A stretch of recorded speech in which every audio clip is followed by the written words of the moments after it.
I'm a little late, but I'm here. Hey, everybody. What's up? Welcome to my channel. Welcome to my oh live stream. Sorry, y'all. Welcome to my live stream. Oh, Lord. Let me fix my chat filter. Here we go. Welcome to my live stream. It is I, Nomadic Kitty. Welcome to my channel. I would like to say hola, konnichiwa, annyeonghaseyo, to all everybody out there who speaks all different languages. Namaste to all my peeps in India. This is my weekly K-pop live stream every week, usually on a Friday night or Saturday night or Sunday night, just depending on what time that I have. I do a K-pop live stream. It's where I discuss certain topics. You may see the thumbnail, you may read the title. That's what I'm going to discuss. We're going to talk about Suga of BTS. Where is he? Where is Suga? Where is Suga? Where is Suga? Then disappeared, y'all. Suga then got gone. We're going to talk about Payola. What is Payola? What does it have to do with streaming? What does this have to do with K-pop? A lot.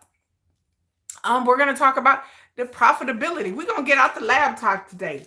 I got a laptop today for y'all because we are going to really discuss about this K-pop situation and what does it have to do with again, it affects the industry as a whole as to what's going on, what's hidden, what you see and what you don't see when it comes to the K-pop industry. Because honey, they hiding shit. They is hiding things in K-pop. K-pop is on a hide. It's on a hide because what you see in the Billboard Music Awards and what you see may not be necessarily what we're being told. So we're going to discuss that as well. And then after I get through discussing my topics, we're just going to have a free-for-all. I sit around and I chit-chat with you guys and just shoot the breeze and talk about whatever. So that's what we're going to do. And like I said, the first thing we're going to talk about, really, hello to everybody. Make sure you like, share, subscribe. I'd like to say hello to all my new subscribers. I had a video, a YouTube short that just went viral. I went viral. Your girl went viral. Can you believe it? I can't believe it, y'all. I went viral. So I had a YouTube short. Hello, E.T. Hello, E.T. I appreciate it, honey. I had a YouTube short that just went viral, you guys. It has 30-something thousand views. It is a BTS short that went viral. I had another one that went semi-viral. Had 12,000 views or so. Some of y'all are new. Welcome to my channel. I'd like to think, shout out to all the K-pop fans and all the BTS Army. I wouldn't have a channel if it wasn't for BTS Army. Let me take a sip. Make sure y'all thumbs up the video. Make sure y'all like. This video is going to be a trip, y'all. I'm in rare form. I'm in rare form tonight. Baby, I'm in rare form tonight. So the first thing I'm going to kind of do a quick hit on, we're going to talk about a little bit. Hello, Riverbank. We're going to talk about new groups. Hello, Dino, Nuggy. We're going to talk about new K-pop groups. There's a new group that SM just released. Good morning, good evening, good afternoon. Hello, Eloise. Eloise, is that you, Eloise? Oh, Eloise, you, Eloise? Is that you? Eloise, you're pretty. Look, Eloise is gorgeous. Hello, Gerard. Hello, Jose. Hola, ¿cómo estás usted? Namaste. Annyeonghaseyo. Ni hao. Ashley says today is our birthday. Happy birthday, though. Hello, Gerard from Africa. What part of Africa are you guys from? What part of Africa are you from? What's up? Hello to the motherland. Motherland. The first thing we're going to talk about, there's a new group. SM has a new group called Heart to Heart. Have y'all seen this? I have not watched the promo. I'm going to watch it right now. But anytime there's a JYP had a new group called Kickflip, and they have a new song that just came out. I'm not really feeling Kickflip. Yeah, I talked about them last week. But yes, SM Entertainment has a new group called Heart to Heart. Heart, the number 2, and then a heart. I'm going to pull up this promo real quick. And they released a trailer about 9 hours ago. 44. You're in Cameroon? 44. So I'm looking at Heart to Heart's video. It's just a teaser promo. Oh, Ashley's 44. Happy 44. Ashley, you're younger than me, baby. Must be nice to be 44. I remember when I was 44. Um, but oh, thank you, Eloise. Thank you. I appreciate it. And I'm looking at this group Heart to Heart. It looks like there's 7 of them. There's quite a few of these young ladies, and they look really young. Um, Once again, they look like another New Jeans Illit Kepler clone. I'm sorry, y'all. I'm not trying to diss these young ladies, but one of them kind of has short hair, and I like that. I want K-pop to do different hairdos. I just want K-pop to bring. I want K-pop to bring sexy back, and I want K-pop to bring avant-garde and originality, and I want K-pop to bring back short hair for girls, and long hair for dudes. Like I want girls to have cute little pixie cuts, you know. Oh, thank you, Eloise. Oh, thank you, Eloise. Some people ask me, veering off the subject of heart to heart while watching this video, some people ask me if I was Asian. And I'm like, I've had people ask me that all the time. People are like, are you part Asian?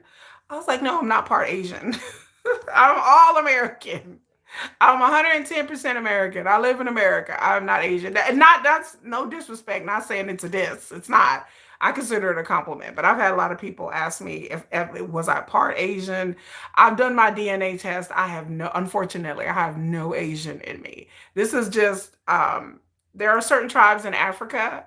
Uh if Gerard is here, I think like from Kosa, like Kozan, my ancestry is Nigerian and Kosan. So I think the Kosan people have a very almond shaped eyes, and I think that's probably where it comes from. But that's just enough about me. Um, TXT, I love TXT. I went to Hypen concert. I went to TXT concert and Stray Kids. I'm going to a Stray Kids concert this June. I got tickets for Stray Kids. I went to Hypen last year. I went to TXT in 2022. TXT was the reason why I like K-pop. I never liked K-pop. I went to a TXT concert and I fell in love with TXT. I fell in love with them. I have YouTube shorts about TXT. But I was looking at the new SM group, Heart to Heart. If you guys go check them out. There are other new groups out there, but you know, that's neither here nor. I just thought I'd look at that. Who's my bias? Bias, and what? Bias, period. My ultimate bias is Suga from BTS. If you look at my channel, subscribe to my channel. I am on Weverse. For those of you who don't know, I'm veering off subject. I am on Weverse.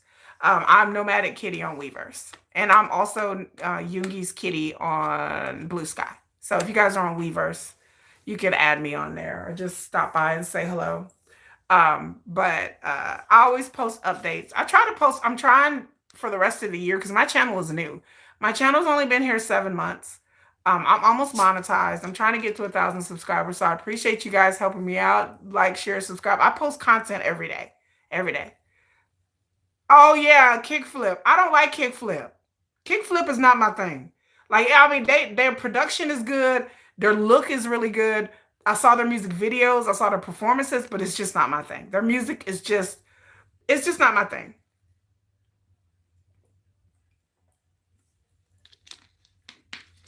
Oh, French. I'm not French. I don't speak French. Only French I know is bonjour. Bonjour. Parlez-vous français? Parlez-vous français? That's all I know. Yeah, kickflip is kind of, it's just not my thing. So we're going to talk about what's going on with why companies are coming out with so many groups. Because you've even noticed lately that the K-pop companies come out with new groups like all the time. I tell everybody on my channel to watch Kville. If you do not watch Kville, which is a YouTube channel, you are missing out on greatness. Kville is a great YouTube channel where they post the charts, and then they also post the debut groups and clips of their videos. And so I always keep track of what kind of music is going on in Korea because I watch Kville. So Kville is good. Oh, I'm sorry, you don't understand your French. I'm sorry, Eloise. But so I would say Kville. That's the channel that I watch like every other day, just to see, just to be curious of what's going on. So so every at the end of the year they have like a thing that they have like a Q3 financial results uh compared to the second quarters. So 2024, there was a dip in K-pop profitability. Okay. South Korea's leading entertainment companies are forecast to post weaker financial results, which they did in 2024, as the absence of BTS and Blackpink performing as full groups has slowed down album sales. Analysts predict that a recovery in the later half of 2025 as they return. So what they're calling what people have called the BTS effect and the Blackpink effect, because there's no BTS and no Blackpink right now. They're on hiatus. BTS is in the military. Do I know? I don't know any French. No, I don't know any French. No French. No French. But K-pop hit a slump as album sales and slump. Okay. So a sense of unease is spreading through I'm looking at this article in MSN. It says a sense of unease is spreading through the K-pop market after a decade of steady growth, which K-pop has grown for 10 years, a decade of steady growth. K-pop's physical album exports and sales faltered last year. According to trade statistics, I have braces, I'm sorry, y'all, from the Korea Customs Service on January 19th of this year, physical album exports in 2024, so album sales, totaled around 423.8 billion won, or 290 million, reflected a 0.55 decrease from the previous year of 292 million, signaling a slowdown after consistent growth since 2015. So what this means is that companies are cranking out groups as fast as they can, because new groups equals profit. When a new group comes out and they sign what? You can use Tractor. I don't know what Tractor on Google is. I have no idea what that is. This is from my phone. So what that means is that they're pushing out groups as fast as possible. Why is that? Because y'all know it takes trainees, it takes time, it takes money to push out groups. However, if these groups make a hit or have a hit album or record some things, they are able to make profit because the contracts that they sign these new groups in is heavily loaded on the front end for the label to make money. As the groups go on, the members of the groups make more money. So new groups, basically, in other words, if you're a new K-pop group, when you start out within the first 3 to 4 years, you're not making any money. You're making the label money. So therefore, it's crazy. How many likes? So I have 4 likes on this video so far. Make sure y'all hit the like button. So it is crazy. So you understand why these companies are cranking out groups and starting the trainees younger and younger and younger every year, because they get these groups out, they debut them, and then they want them to go out there and start making money for them. Because again, these contracts, these K-pop contracts, are very heavily slanted toward the labels. If y'all watch my other video and we talked about Vicha, and I talked about KG from Vicha's suing JYP, and she broke down, I went through the whole court records and read the court records and about the things that are in this contract. And you see that these contracts are heavily front loaded to where these young men and women are paying everything. Like, they are paying for their rent, they paying for their electricity, like everything is coming out of their money. These labels are basically paying nothing. So basically almost all of the profit that these new groups get are going to the company. So that's why these companies keep cranking out these new groups all the time, because it's profit, because K-pop is on a slump. Now, whether that has to do with BTS or Blackpink, we shall see. I said it does have to do with Blackpink and BTS and going on hiatus and stuff like that. But I also feel that, just like things that must go up must also come down. And so I feel like that it's just K-pop is coming as due. It's had 10 years of steady growth. And BTS, of course, been active for 10 years. So is that coincidence? It might be. But I just honestly feel like this is just the tip of the iceberg. I believe that when BTS and Blackpink do come back, that may create. Okay, bye bye. How many subscribers do I have? I'm almost at 1,000. I'm trying to get to 1,000, you guys. So make sure you like, subscribe, share, and thanks to all the new people who have come here. I appreciate it. So reports are saying that they are going to have an uptick in revenue, especially in China. Like China accounts for 72.8% of the exports of K-pop. So but there's been a decline because the Chinese economy has had a decline. Okay. The Korean economy, with all the things with their president being impeached and martial law and that whole thing, caused their stock markets to dip as well. So K-pop and it's closely tied to the markets. What is happening in America? I've said it before in my previous video live stream that I did when I was talking about DEI and K-pop and the markets and what's going on in America. K-pop companies are strongly looking at what's going on in America because this is most of their revenue, whether people like it or not. They get a lot of their merch sales, brand deals, touring. They make a lot of money in America. America is the largest K-pop market besides Japan. Japan is in a slump right now as well, economically. America is fixing to go through a slump right now, economically. When people are struggling, when people are afraid they're going to lose their jobs or they're losing their jobs or inflation kicks up, then people don't spend money on K-pop tickets. I mean, in merchandise and in albums. You don't have enough spare money. You don't have extra money to spend on that. And that applies to us grown people, and then also applies to you young ones who parents buy your tickets and your albums and your light sticks and your posters and your stickers, that your parents pay for all of these things. And so if your parents don't have the economic security, they don't have the extra money because they're trying to tighten down, they don't know whether they're going to have their job or not, then this affects K-pop. So then there's things that went on in Beijing where they kind of restricted K-pop content in 2023. So that I remember when that happened, that they kind of cracked down on that because they thought Beijing and China thought that K-pop was a bad influence. Okay, good night, Eloise. Industry experts attribute this decline primarily to the absence and underperforming of major groups. This is important. Like BTS and Blackpink have been on hiatus. Newer generation groups have shown declining album sales. Let me say it to the people in the back who be trying to flex on BTS real hard. Let me repeat this again. Newer generation groups have had a decline in sales.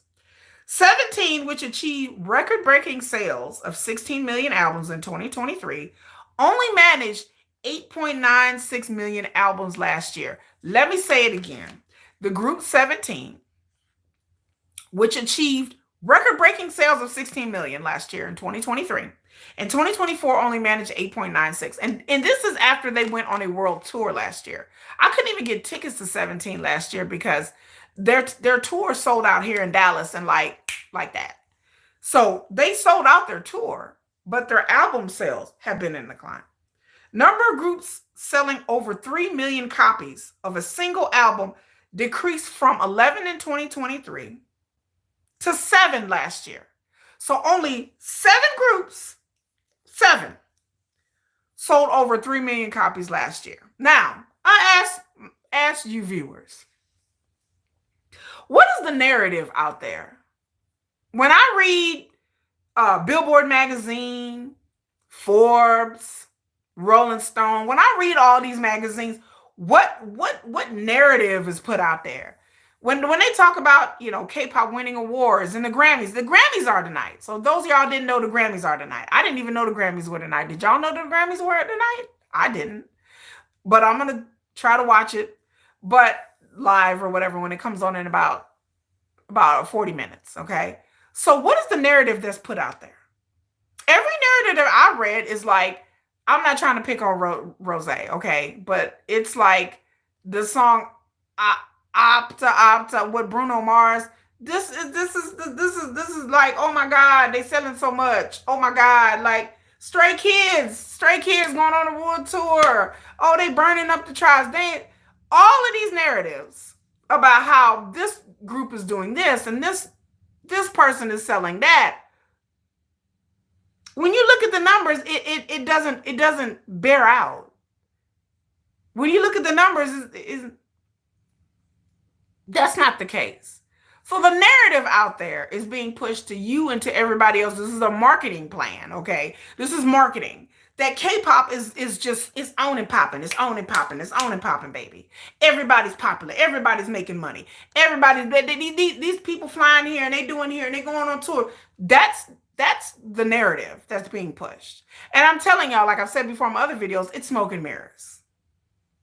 When you look at the real raw data and the numbers and what people are making what and who is making who, a lot of artists and a lot of groups are not making that much money. If you're talking about 17 and what is this, 12, 13 of them, they got to split all that money. 13, 12, 13, 14, well, I don't know how many in 17. What, 50? I don't know how many in 17. Okay, 12, 13, I don't know. Okay, and they have to split that money. They get most of their money from brand deals. A lot of these groups supplement their money from brand deals, right? The Valentino, they go off to these photo shoots and they attend these galas and stuff. It's marketing and advertising for the brand. I tell people when y'all see like J-Hope wearing Louis Vuitton, I say y'all do know that these when they become brand ambassadors, they give them tons of free clothes. Because they're a walking advertisement. When J-Hope leaves and gets on an airplane and he got his Louis Vuitton bag and his Louis Vuitton shoes and his Louis Vuitton t-shirt and J-Hope is looking good, he looking clean, he's smelling clean, y'all do understand that $20,000 Louis V bag that he got, most likely it was given to him. Because as a famous person, famous people get free stuff all the time. All the time. That's the name of the game. You take the hottest star, actor, actress, singer, or whatever, and you want your brand on them. You want J-Hope to get out that airplane dripped from head to toe to Louis V. Did J-Hope buy a lot of that? No. They call him in and they tell you, pick out whatever you want. That's what they do all the time when they do award shows. And you see somebody and they ask them what gown they're wearing, Vera Wang or Valentino or Gucci or whatever. Baby, these brands are having the artists come in and style them and put them in dresses and suits and outfits and bags because that's free advertising for them. Sometimes they have to give those clothes back. Sometimes they'll let them pick out outfits and they get to keep the clothes. But yeah, when you see these stars wearing $20,000 pair of shoes and people are like, oh my God, they're wearing a necklace that's worth $30,000. I was like, honey, most likely they lend them that bracelet or watch or necklace to wear. Sometimes it is something that the artist owns and sometimes it is not.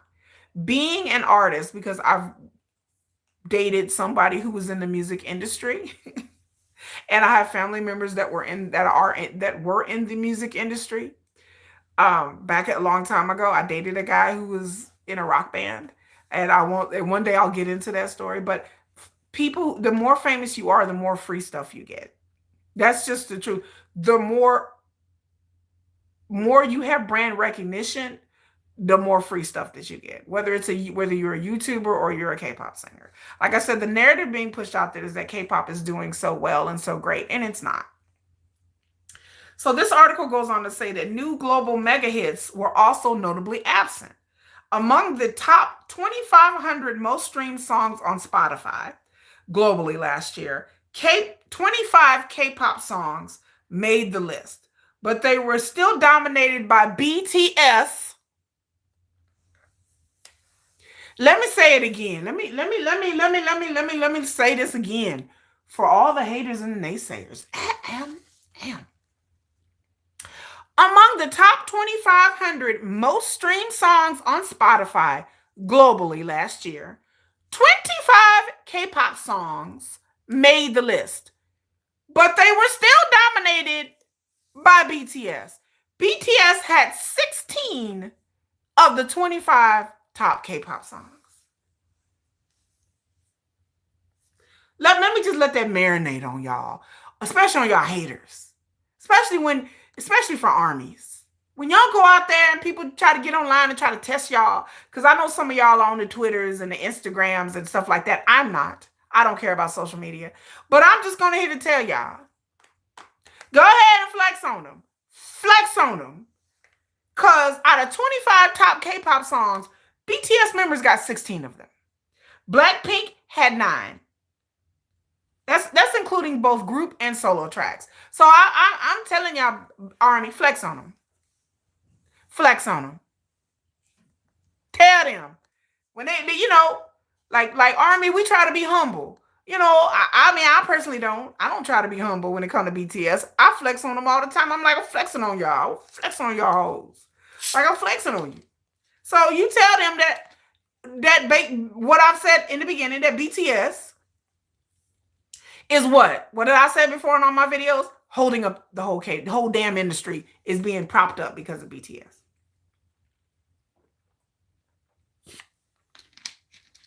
Whether people want to admit it or not. That the music and the numbers speak for themselves. You can spin any kind of narrative. You can do TikTok dance challenges. You can have these songs on repeat all day, every day, all day, every day. That still doesn't negate from the fact that the proof is BTS has the top songs. The numbers don't lie. So people can spin the narrative how they want to, and they will try it. But the numbers don't lie. So tell them numbers don't lie. Because people try to make BTS, they try to belittle their accomplishments. They try to negate their accomplishments. They try to play down that BTS, they ain't doing all that. Numbers don't lie. So, they bring up, they said the conflict between Adore and Min Hee Jin and HYBE is another factor affecting album sales. Is it? I don't know about all that. An industry source noted, the public fallout brought attention to problems such as excess competition for first week sales, fan-driven bulk purchases for signing events, and aggressive album release strategies, prompting a more restrained approach to marketing. Did that? I don't agree with that. I'd have to see some evidence of that. K-pop streaming has grown, says this article, but the big 4 entertainment companies saw declining operating profits as album sales typically yield more than twice the revenue of streaming. Streaming makes nothing. If you do not watch Asian entertainment, there's a channel called Asian Entertainment that I subscribe to and I watch all the time. The artists make nothing on streaming. They make pennies on the dollar. Like, depending on what streaming service it is, Spotify, Napster, iTunes, but they can get 1 million streams and make like $10,000. Like, they don't make a lot of money streaming. Album sales and touring and merchandise and brand deals is where these artists make money. HYBE reported a 10.5 year-on-year increase in daily streams. Despite this growth, the company operating processes project to decline by 6.1% compared to previous years, which makes sense. The K-pop industry is tackling the downturn with bold investments in new talent. More entertainment companies have announced plans to debut rookie groups this year. SM has launched a girl group called Hearts to Hearts, and UK-based group Dear Alice next month. So SM has a UK-based group called Dear Alice. Never heard of it. JYP has debuted Kickflip. HYBE plans to introduce a Latin-focused group through an audition program later this year. I didn't know that either. YG followed last year's debut of Baby Monster and prepared to launch another group tentatively named Next Monster. Child, what the hell? Next Monster. Hopefully they'll rethink that name because that's trash. That sounds horrible. The anticipated return of BTS and Blackpink later this year is expected to signal a rebound for the K-pop market. BTS is set to resume full group activities after completing their military service in June, while Blackpink plans to relaunch their global tour in the second half of the year. Blackpink better be coming out with some second year music. Because Blackpink hasn't released any new music in like what, 2 years, y'all? How long has it been since Blackpink released something? It's been 2 years, right? I mean, I like Blackpink. Don't get me wrong. I'm a Lisa fan. Lisa's my girl. But the way YG did, hello Natalie, the way YG did Blackpink is criminal. It's criminal. Like YG they need their ass whooped over that one. It's criminal what they've done to Blackpink. Like the way they've done them. I don't agree with this. So no wonder they went out and did solo projects. Because the way YG just stalled them and stuff. And and YG, that's what they do. Like they went on hiatus with BTS. Yeah, exactly. Yanni. I'm like, dang, they didn't even go to the military. I'm like, how you gonna put your own self on hiatus? They like, girl, we going on hiatus too. We right behind you, BTS. We with you. Like they went on hiatus with them. But the way YG did them, even before they went on quote unquote non-military hiatus, they still weren't coming out with no albums. I'm like, YG, what y'all? But that's YG's strategy. That's what's explained to me in my watch videos. But it's a horrible strategy. Like that worked like 10 years ago. In the digital age, what YG do by delaying and delaying and delaying Blackpink, it messed up their career. Like I feel bad that it's stymied their career. Y'all ain't talking about they went on. Stop it, Yanni. You know what? I ain't trying to laugh, but that was just funny. They like, girl, we going on hiatus too. Let's go, girl. Oh, I was like, girl, what?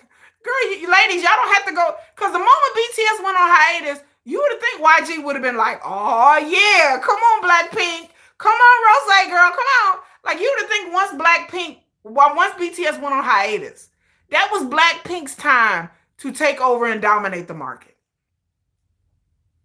That was their time. YG like blew it. I'm like, what kind of idiots do you have to be to not capitalize on BTS being gone? All of these other groups capitalized in some way on BTS being gone. YG was just like, I don't know. BTS is gone. I guess y'all gone too. Y'all going to the military too. It's like YG. I was like, what y'all doing? This will be the time that Blackpink should have been coming out with albums, and they should have been on a tour this year. And Blackpink should have been dominating in these 18 months. I feel bad for them. Like, for real, I don't have nothing against Blackpink. I like them. I like their music. But it's like, y'all blew it. Y'all blew it. And it's not their fault. It's YG's fault. It's not Blackpink's fault. I'm not blaming them. But they blew it. It's like, okay, y'all should have been on tour. And I understand that they want to do solo project. Have y'all heard Jennie got a new album? But they left YG. They still with YG. But all their solo stuff, they're not under YG. But they're doing a tour later this year. And like I said, they're going to be coming up with some Blackpink music. It's like, y'all can say whatever y'all want to say about Hive. Y'all can say many things about Hive. But Hive planned BTS's military strategy brilliantly. BTS always has things coming out, whether it be a book, whether it be a TV show, whether it be a solo project. Like Hive could teach a master class to other labels because they kept BTS in the conversation. They kept them releasing things. They kept their fans fed. BTS fans, we've been well fed. We've been well fed on all levels. Like it don't matter. You want a book, you got a book. You want to watch Run Jin, watch Run Jin. You want to watch TV show? Are you sure? We're gonna watch the TV show. I mean, it's like V got something coming out, Jin got something coming out. RM got a documentary. It was something for everybody. You had something for everybody. It's like it was always BTS doing something. And that was a masterful stroke of BTS, that they are the masters. So they are masters. So, BTS did this beautifully. And so, again, like I said, the proof is here. The BTS, out of all the top 25 hits, 16 are from BTS, including their solos. So BTS has excelled at doing what they're doing. BTS is slated for a global tour 2026. Analysts estimate that BTS return could generate 1.8 trillion won in revenue over the next year, making up half of high projected sales. Let me say it again.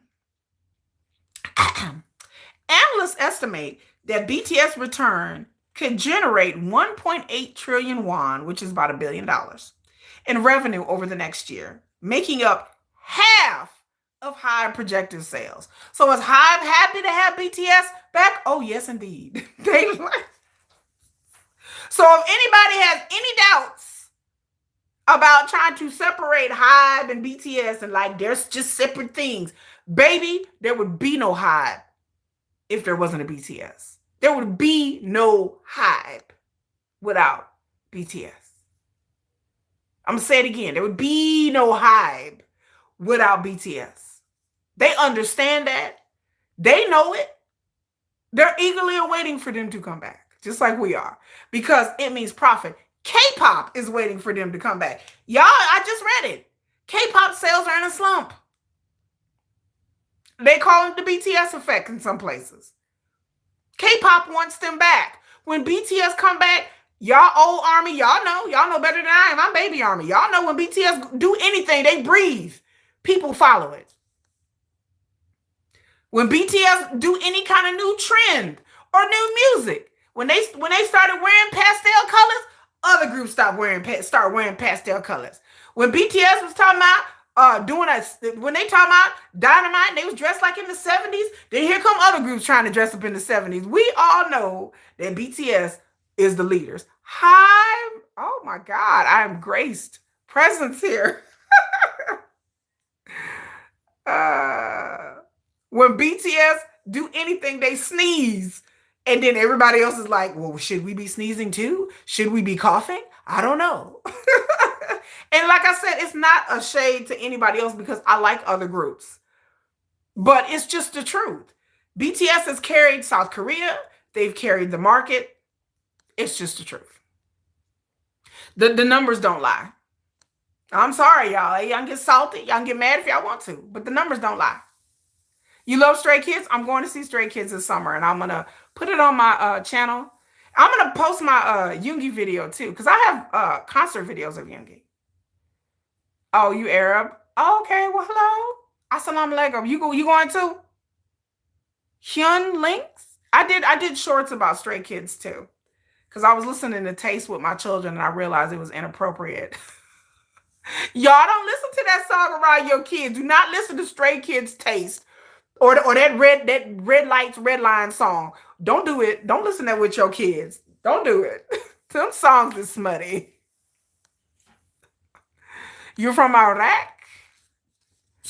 Hello, honey bear, honey bear, honey bear. V. Hello, Marlon. Hello.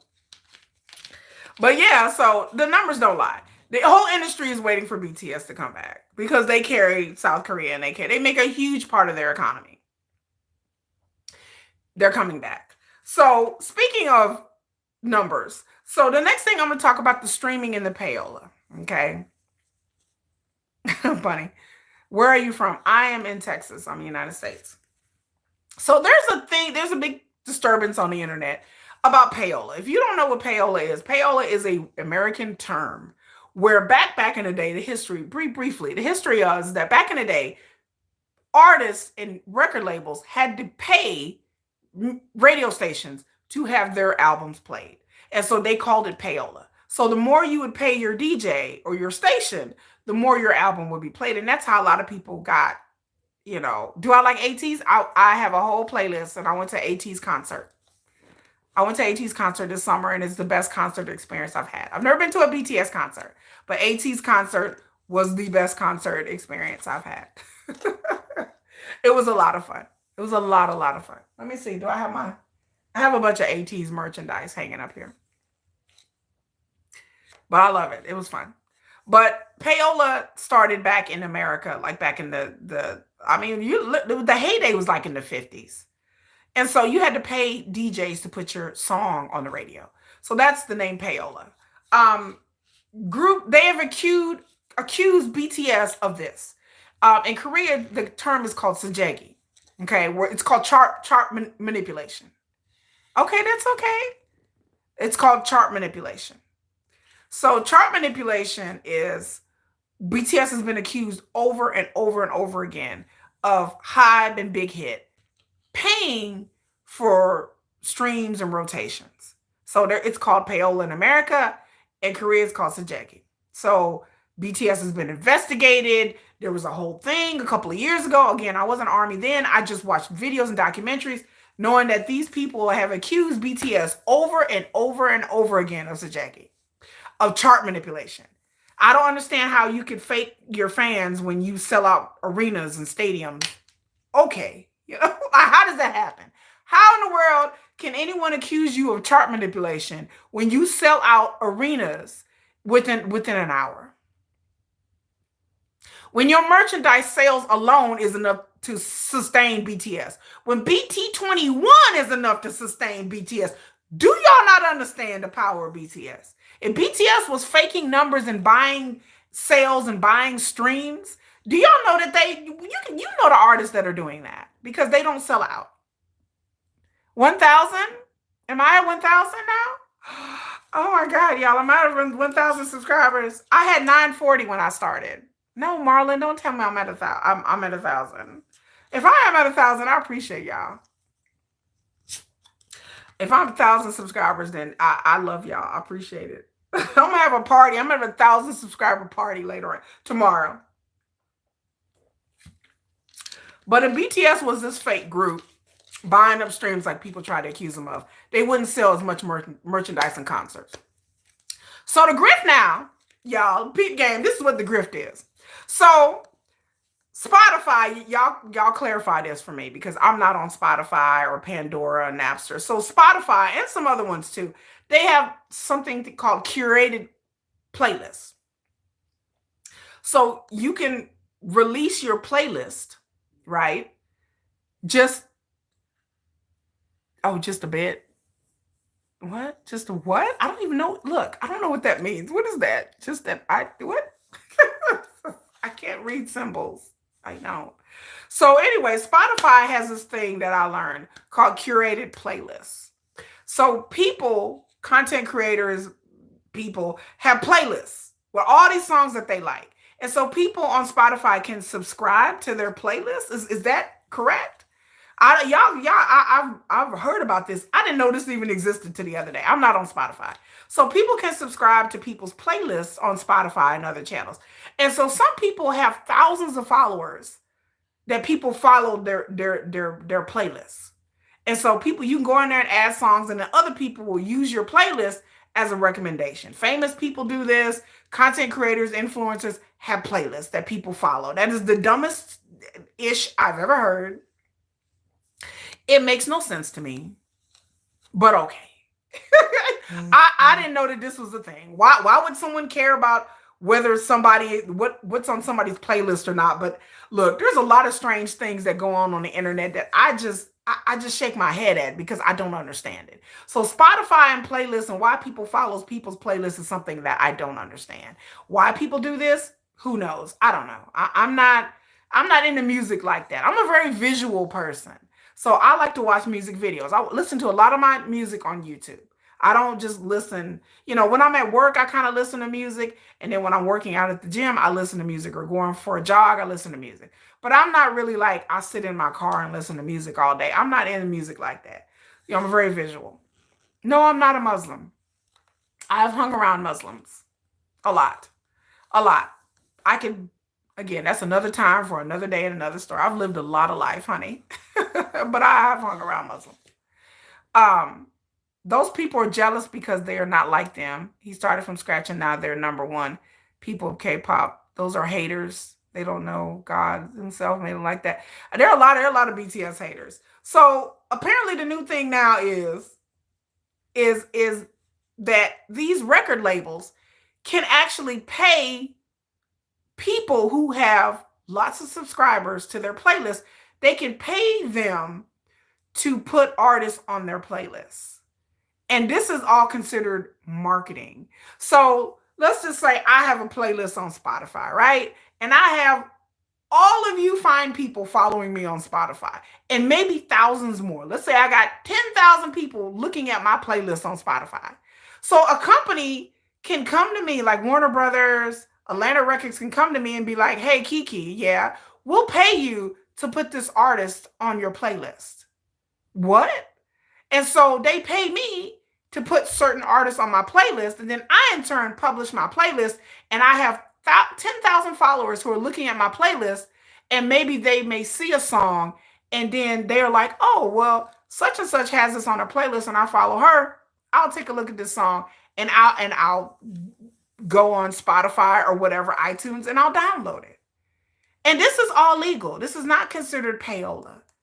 This is considered marketing. So the issue with this is that anytime you download from a Spotify playlist, it is considered a download. It's considered a stream. It counts. So I can see if they weren't like counting it, then I can understand. But these count.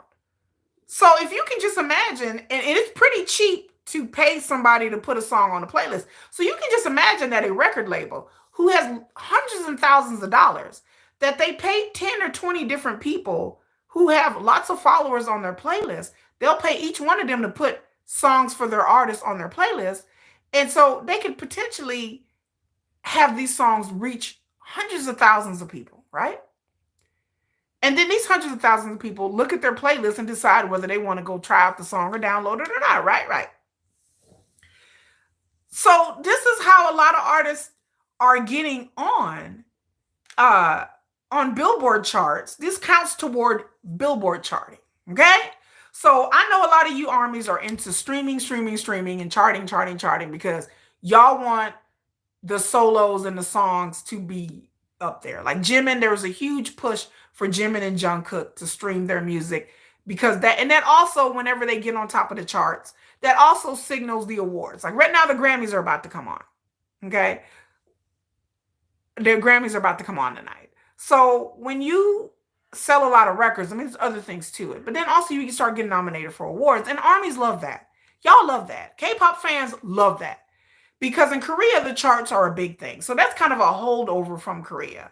But in America, y'all got to understand that these Billboard charts, if you have not watched Boris City's video about streaming and BTS and the Billboard charts, please go watch that video. That video had peak game on me. It enlightened me. I had no idea that how these charts and streamings are pretty much a racket and a hustle. The artists do not make a lot of money, but it's a lot of clout and a lot of advertising when you get on these Billboard charts. But good evening, Marsha. But these people are manipulating. These companies are manipulating these charts, y'all. There are whole farms, I've heard, where they have streaming farms, where they pay people to get on a computer and download songs and download albums, that they have something called streaming farms. And like I said, this is not my opinion. These are things that I've read about. There are people who've worked at streaming farms. And again, is this stuff marketing or is it payola? So I tell people that, could you put on some music? No, I can't put on any music. I'll get copyrighted. So I tell people that when they talk about armies and God knows these companies, they hate Army so bad. They hate Army because Army does everything in their power to try to push their artist without any tricks and shenanigans. But I'm telling you, it's a lot of tricks and shenanigans in the music industry. And it is, oh, thank you. Thank you, honey. I appreciate it. Are you Japanese? Hello. I appreciate it. But it's a lot of tricks and shenanigans. So if you're not seeing Boris City's channel, BORACITY, Boris City, she has a BTS channel, but she also talks about the music industry. She has a video, a really good video that gets into like streaming and how it's a setup. So this is what these artists are doing. So when I look at the Billboard or the Spotify charts and stuff like that, I throw a big side eye because I'm like, is that song that popular? Because the record labels are basically pushing whoever they want to push. You know what I'm saying? Do I hate BTS? I love BTS. What are you talking about? Every fandom has weird people like armies have pretty much everybody business these days. What do you mean everybody is people? I'm not even talking about that. Um, I don't know what that means. I don't know what that means. But yeah, so the streaming situation is I tell people it's a lie. It's not real.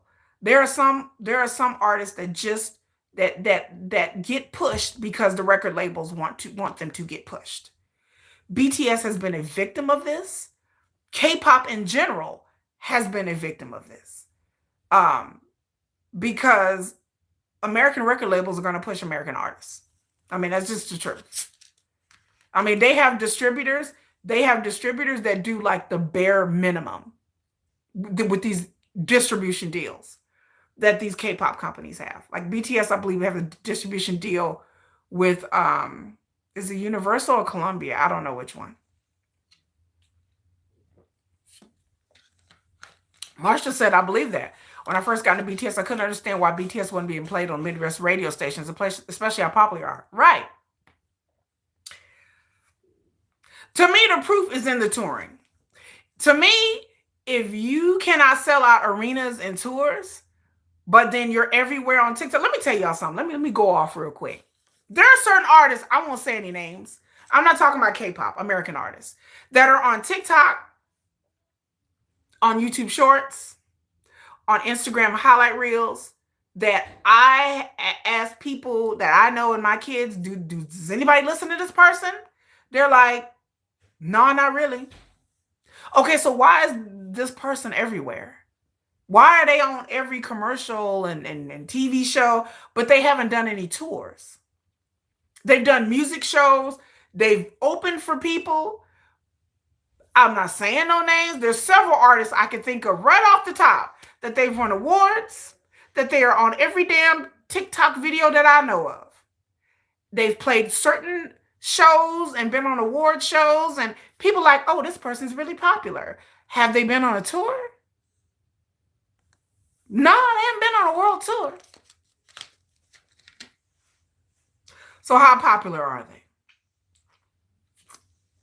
If you cannot go on a tour and you're an American artist, I'm going to throw you the big old side eye, because there are pop artists and pop stars that are being manufactured to be bigger than what they are. That they have not toured a lot. They did do a tour. They did maybe like 8 venues, and that's it. And they don't really sell out. But when you go online, these people are everywhere. So the narrative is this person's really popular. But then if you really look at their album sales, not Spotify, not downloads, because all of that can be manipulated. When you look at actual album sales and get into the numbers, you will see that these people are not that popular. Yeah, I side-eye those artists. Oh, like, hello, Darasimi. Hello. No, do I hate BTS? No, I'm a BTS channel. How Darasimi? That's okay. We're talking about, right now, like we were talking about Payolla and how that these companies have manipulated the charts with streaming. That's what we're talking about now. And how the narrative out there, certain artists are being pushed as these really popular artists, but these artists are popular on streaming and social media, which doesn't translate into real fans. These are artists that the record labels have pushed. And I'm saying that BTS and K-pop in general have become a victim to that, because American companies are going to push American artists. That yes, Hive have had distribution deals with Columbia and Universal, and these distribution deals do the absolute bare minimum for these K-pop companies. No inconvenience at all. No inconvenience at all. But they do the bare minimum for these groups. They do whatever they're contractually obligated to do. We got to do a little bit of marketing. We got to push you here, and that's all we're doing. But then these other groups, they are literally buying streams for these other groups. Like Stray Kids have just now gotten popular, and I've liked them for 2 years, but now they're getting popular. People are blaming it on BTS hiatus instead of their hard work. Stray Kids have worked very hard, and they have a really big following here in America. Because like I said, Stray Kids, I'm going to their concert in June, and their concert sold out within an hour. The proof is in the concert. If you have not done a world tour, if you have not even toured America and sold out, you are not that popular. You don't have the market reach.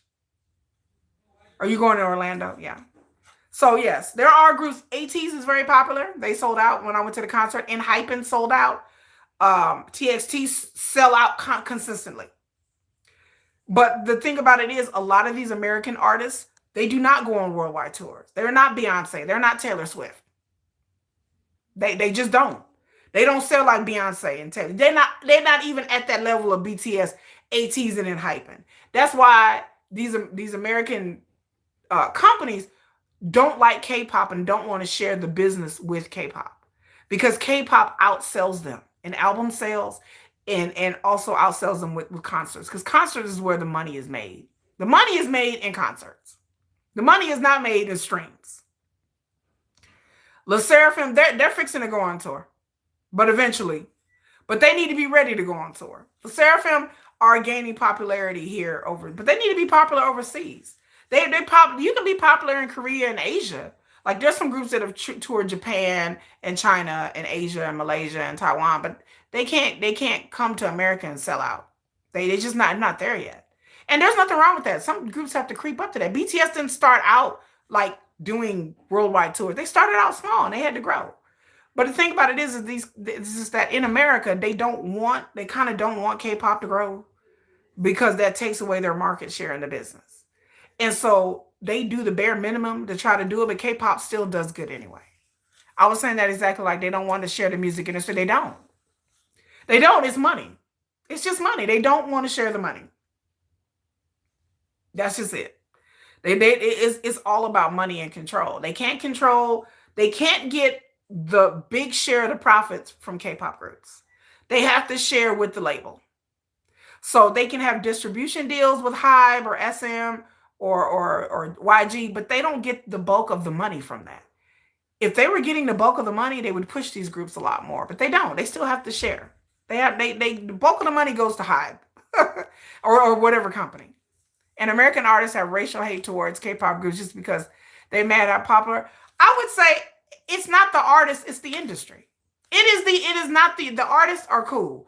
It's the industry. It's the people who run the industry, because they don't want to share. They don't. And there is racial shit. Yes, there is a lot of that. There's a lack of understanding, but they don't want to share because they're not getting most of the money. If America could produce a Korean group in America that could do what BTS do, they would do it. They've tried it. They've contemplated it. They've thought about it. I'm telling y'all, that's the next frontier.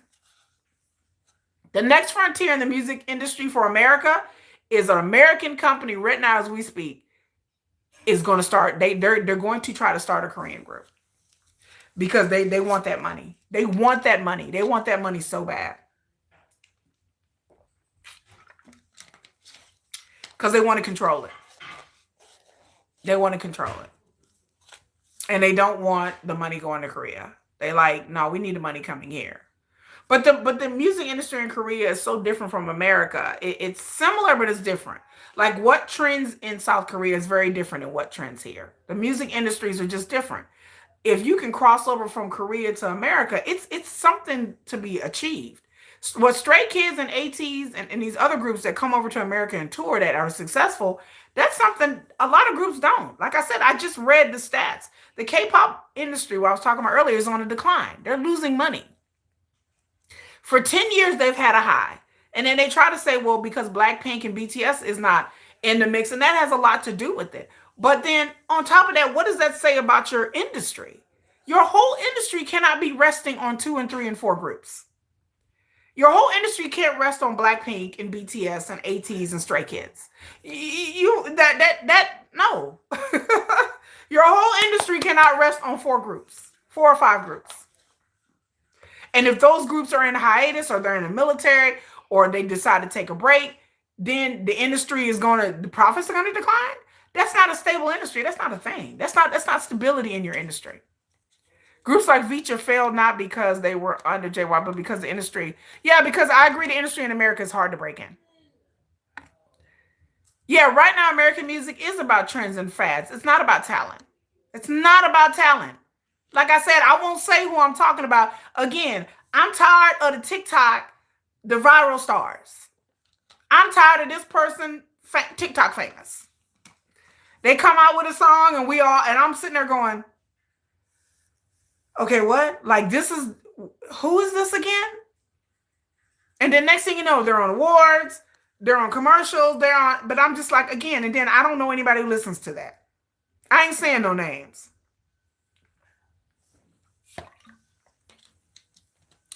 I could have a whole list of people that have won Grammys and Billboard Music Awards and on top of streaming. And I'm just like, again, everybody's like, who? I'm like, who listens to this person? And everyone's like, not me, not me. Do you know people? No? Okay, so who's listening to this? And then you go look at the album sales and you're like, oh, oh, I get it now. That's just, yeah, your album sales are real low, but you're TikTok famous. You're streaming famous, which again, like I said, streaming is a lie. They're buying streams, y'all. They putting on who they want to be put on. They change up the rules all the time. Anytime Army has figured things out and K-pop fans have figured things out, then Spotify come back and be like, oh, you know what? We changed the rules. Y'all can't, you got to have different email addresses. And then armies are like, okay, we'll do that. And then they're like, oh, wait. No, it's not the email address. Now it's the IP address. And you can't have multiple. And then it's how you pay. And then they come and change the rules every time. Because, then they're like, well, we take away, well, them streams don't really count. And them ones really do. And, Jimin wasn't really as high. We're going to knock them down because those other streams are not real streams.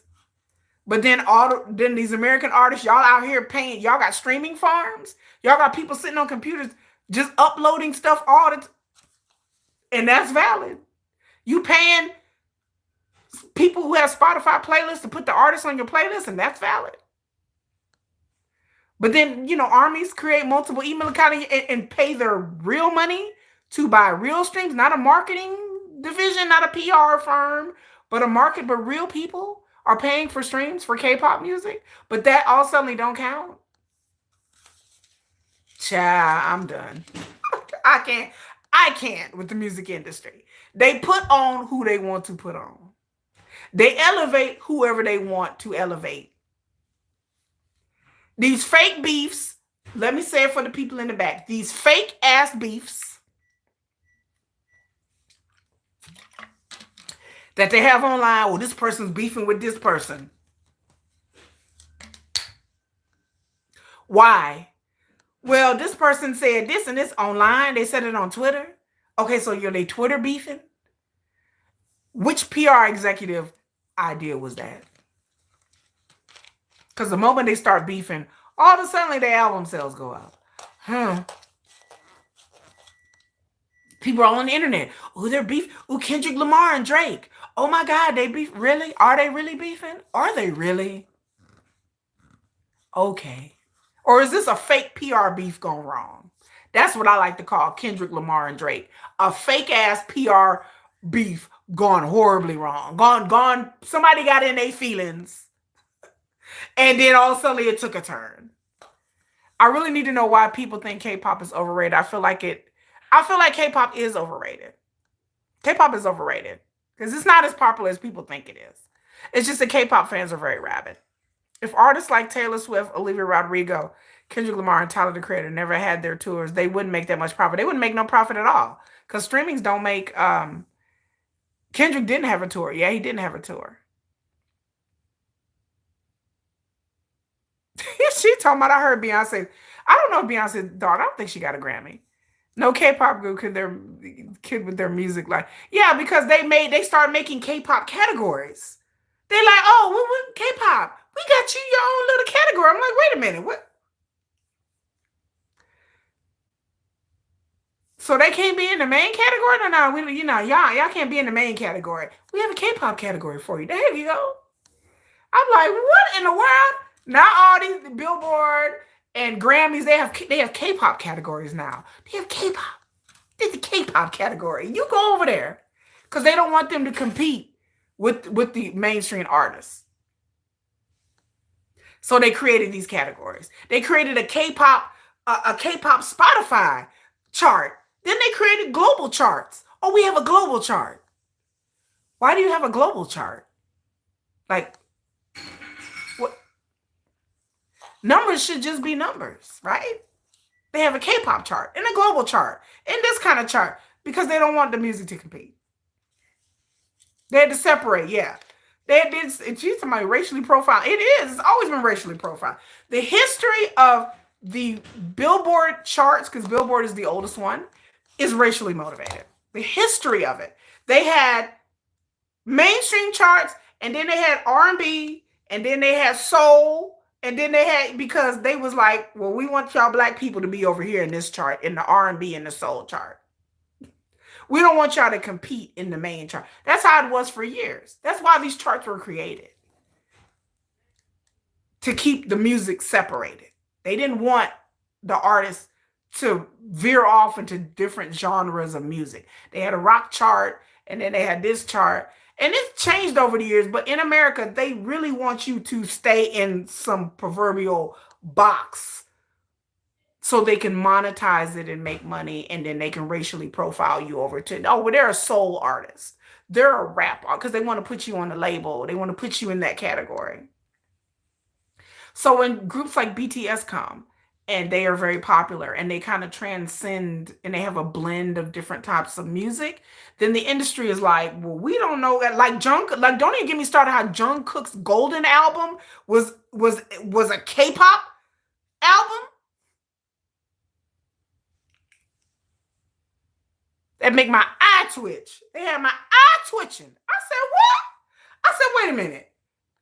Jungkook, the album in English, is a K-pop album that was produced in America with American producers in English, but it was a K-pop album. Girl, my eye was twitching. I was like, what? How is that possible? How is Rosé a K-pop song? Opta. How is that a K-pop song? That don't even make no sense. Stray Kids is right under Tulsa, but they can't get the same award because they aren't from America, right? And they should be able to compete. Stray Kids went to the VMAs. The American industry got so upset that they were there. Why? They did good. I saw that performance. Stray Kids were good. They don't like it because they can't control it. They can't, like, well, we can't monetize it, and we can't, like, have control over them in the industry. They don't like that. They don't like it because they can't make money. And in America, if you can't make money off of the backs of people, then shit, you know, they have no use for you. I mean, let's just keep it real. It's capitalism, hyper capitalism at its finest is in the music industry. If they can't make money off of you, then they don't want. And then another thing I've talked about in my other videos, let me take the glasses off because I'm serious. I've talked about in my other videos, if they can't diddy you, they don't want nothing to do with you either. If they can't suck you into the American music industry, and when I say suck you in, I mean the not just the music and controlling the money, but the other parts of the industry, the parties, the networking, because in the industry, it's a lot of who you know and who you don't know. So the American music industry is very business and very relationship based. It's who you know and who you don't know. BTS and these K-pop groups are on the outside. They're on the outside looking in. They're looking in like this. And they like, well, we don't want them there because they won't play ball. Or play balls. I don't know. Y'all take it how y'all take it. Okay. You know.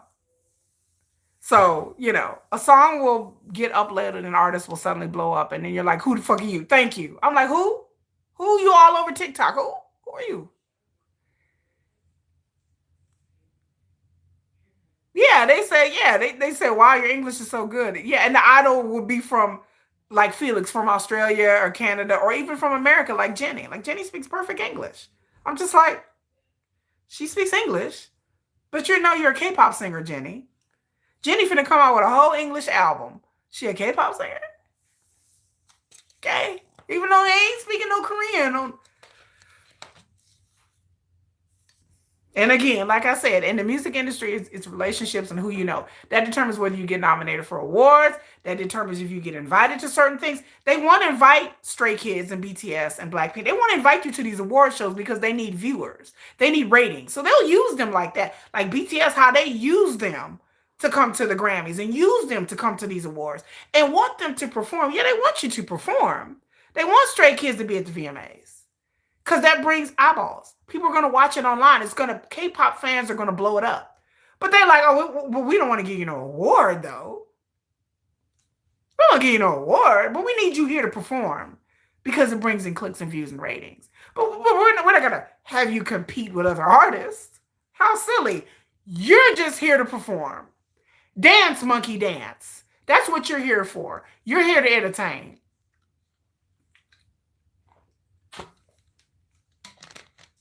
And that's the sad part of it. And I know these artists are very humble and they're very honored and they're happy to be invited to perform at these awards and be nominated. And being not nominated for them is just an honor because most Korean artists for a long time could not break into the Western market.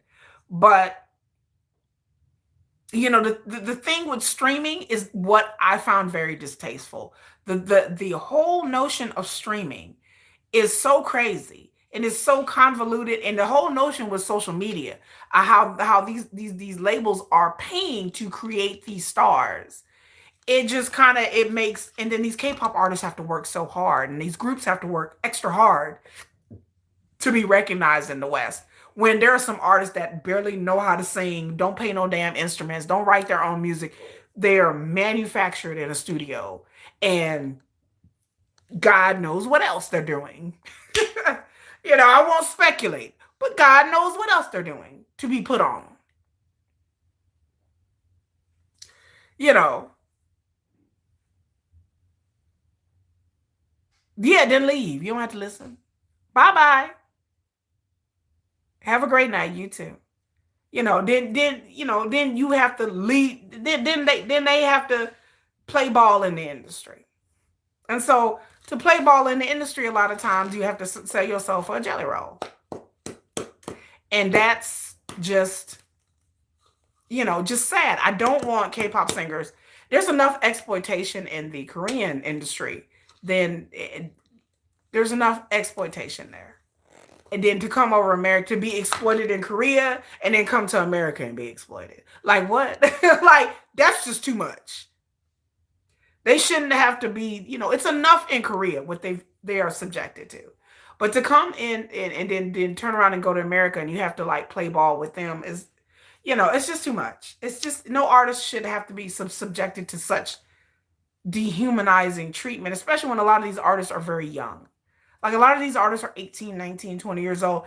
They don't have experience in life. They're just at the whims of these executives and these labels. They're at the whim of whatever these people, and they're trying to make it. They work so hard, yes. Yeah, and they still get used like commodities. Like people said it before, they get used like they're just objects. And then, like I said in the beginning of my video, I talked about the contracts. That there are so many new groups being pushed at younger and younger ages because when they first sign these contracts, these groups are not making no money. They don't make no money until they've been out for about 4 years. Then they actually start making real money. When I talked about that KG from Vicha, this girl was literally making like $500 a week, which is nothing, which is like minimum wage. She was working. She was barely sleeping. She was going to school. She was rehearsing hours. She was making $500 a week. And I'm sure that money, she had to give the money to her mama. $500 a week to be practicing nonstop, working, getting injured, and that's all you made? Oh, you saw the video disregarding Stray Kids and being racist? I have not seen that video. Oh, really? I got to go look that one up. But yeah, these artists are working so hard and then to be exploited in Korea and then come to America and they're being disregarded. I did see a Stray Kids video. Are you talking about when they were at that gala and then the reporters were yelling at them, telling them to turn this way, and they were like belittling them? That's what photographers do. That happens all the time. They belittle them all the time. Because the photographers are there to get a shot, and sometimes they say horrible, mean, nasty things to them. Sorry, y'all didn't mean to hit the camera, but that happens. So I'm just telling everybody, when we talk about payola, I would tell people that just, when you see these streaming numbers and people get upset because they want Jimin to be higher on the Billboard, I would tell people, y'all don't get upset, because this is all a setup. This is these record labels are out here paying for streams, and it's all a setup. And I don't know what's going to happen when BTS and Blackpink come back. I don't know. But again, it's the streaming things is just all smoke and mirrors and lies. They are literally buying streams and making people popular. And so when they don't like K-pop because they know that K-pop has a lot of power, that the fans rather have a lot of power. And the record labels don't like that. They don't like the fact that y'all buy up albums, and they don't like, because they can't control it. They don't like anything in the music industry, any entertainment, anywhere. When we talking about politics, we talking about religion, we talking about the music industry, the movie industry. People in power don't like things that they can't control. They don't like people, groups, ideologies, anything that they can't turn into money or can't control. K-pop fans have been dismissed a lot of times. K-pop fans have been dissed and dismissed a lot of times. So is BTS. Yeah, it was rude the way they were talking to them. I was like, are they really? But I mean, it's photographers, but they were belittling them. I thought it was vaguely racist and wrong. But yeah, people in power don't like anything that they can't control. That's just really the bottom line of it. And so if they can't control it, they don't like it. They can't control you, they don't like it. If they can't make you feel some type of way or stop doing whatever you're doing or make money off of you in some way, they don't like it. Or make all the money. Like, there's a lot of greed in this world. I don't know what you're saying, Sally. So and they don't have the respect for the K-pop Stray Kids at that time. The photographers didn't, because they understand that Stray Kids are going to go back to Korea and go back to home. That they don't have to deal with them. They don't have to deal with the fallout, because they're not an American-based artist. Because with America, a lot of what the entertainment industry is about access. So these photographers and reporters and stuff, they get in good with the artists and the labels, so they'll have access to them. So they'll be able to do interviews with them and take pictures of them and feature them. And that brings advertisement to their magazine or website or whatever. K-pop artists, they really don't have access to them like that. K-pop is very tightly controlled by their company. They can't just go off and do an interview like they can, and what American artists can. American artists just tell their manager, this people's asking me to do this interview, or go and stand up here on the red carpet. I'm going to work with this photographer. K-pop not like that. They can't just go off and work with photographers and do interviews on their own. It's very tightly controlled. And that's bad for the business and good for the business. It's good for the market of K-pop, but bad because the artists don't really have a lot of freedom. And then in American market, they understand that. They understand that they can't just go and deal with the group themselves. They have to go through the gatekeepers, which is the label. So they can't just go and approach BTS. They understand that they got to go through Big Hit and their management, and they have to do through all this, and they can't just pull one to the side and be like, hey, we're just going to do a deal with them. No. You have to go through Behive Marketing and Big Hit. There's levels that they have to get through. That they don't have that here in America. American artists are really independent. They don't sign those kind of slave contracts that K-pop has their artists in, especially when they first start out. Their contracts are very heavily slated toward the management company. The management company are making a lot of money. That's why they're cranking out new artists all the time. They're cranking them out all the time, because they make a lot. If their new group has hit music and hit songs, the label will make most of that money. The artists don't really make that a lot of money until they've been in the game for a while. That's why they've been trying to get rid of groups in 7 years. Because the longer the group goes on, the more they come back and negotiate the contract, the more money the artist is going to ask for. So they try to get rid of the artist in 5 to 7 years. That's usually the threshold. They sign them for a 5-year contract. If they do really, really good, they'll come back and negotiate. But then a lot of times after 5 years, they're trying to disband them and be like, okay, we're gone. Especially if they're not making as much money as they were in the beginning. Because the longer the artist is in the music industry, the more money they're going to have to pay them. That's just how it goes. And they don't want to do that. So that's my spiel about payola and about charting and streaming, that it's all a rig and it's all a setup, that these companies are out here buying numbers, paying things, that people you think that are popular are just Instagram famous, TikTok famous. They're not really popular. Like, a lot of people aren't really listening to their music like you think they are. So, we're all eagerly waiting for a BTS comeback. So we're going to get on to the next part of my video. We're going to get on to it. Hello, Maya. We're going to get on to it. We're going to talk about BTS Suga. Now, let me do a disclaimer. Suga's my bias. But we're going to talk about this. I'm going to try to talk about this as concisely as I can. Without getting emotional. Over the weekend, the New Year's holiday, we've heard from all of the artists. We heard from Jimin. We heard from RM. We heard from V. We heard from all the artists releasing a statement because it is the Lunar New Year in the Asian world. So we heard from everybody but Suga. Okay? I've said this before in one of my videos that, and even a long time ago, okay, for those of you who don't know, on August 6th of 2024, there was a scooter incident with Suga. If you look at my K-pop playlist, I have talked about this extensively. I did a 2024 scandal video like a month ago talking about the biggest K-pop scandals of 2024. And one of the things I included in there was a whole Suga incident. He literally left a bar or a restaurant. He was drinking.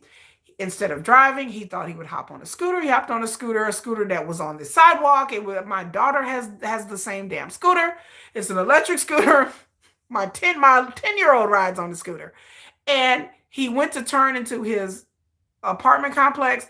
He literally took a sharp turn, dumped over it, and immediately stood up. And then all of a sudden, there's these police officers. They found out they smelled alcohol in his breath. They took him down to the station, tested his blood alcohol level, and they were like, he was drunk. They revoked his license. He had to pay a fine. Before it even hit the news the next day, thousands and thousands of posts were hitting the internet, and this was a huge thing. He got sent funeral wreaths. He got taken out of a dedication. Their Billboard Korea makes posters where they've edited Suga out. Samsung tried to cancel Suga. Aunties were making fake challenges. He got death wreaths. He got funeral wreaths, death threats, followed home, harassed. He's in civil service for the military. Everything that you can pretty much go through, Suga went through it. Okay? So Suga's just laid low. I don't blame him, but the fans are starting to talk. Okay? The fans are starting to talk.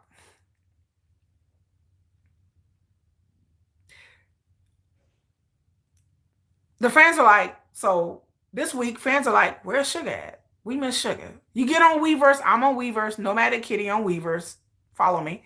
And then I get a lot of my information on Weverse, and I post it to you, dear people who don't have Weverse. I have a paid Army membership, paid digital membership. I have an Army membership. And I post all the updates. So if you subscribe to my channel, you will see BTS updates immediately. I will wake up in the middle of the night and post something. Y'all will see me posting around the clock. Anytime BTS releases a statement, anytime BTS posts some pictures, I post it on my shorts. So y'all will see it. You will see it quickly.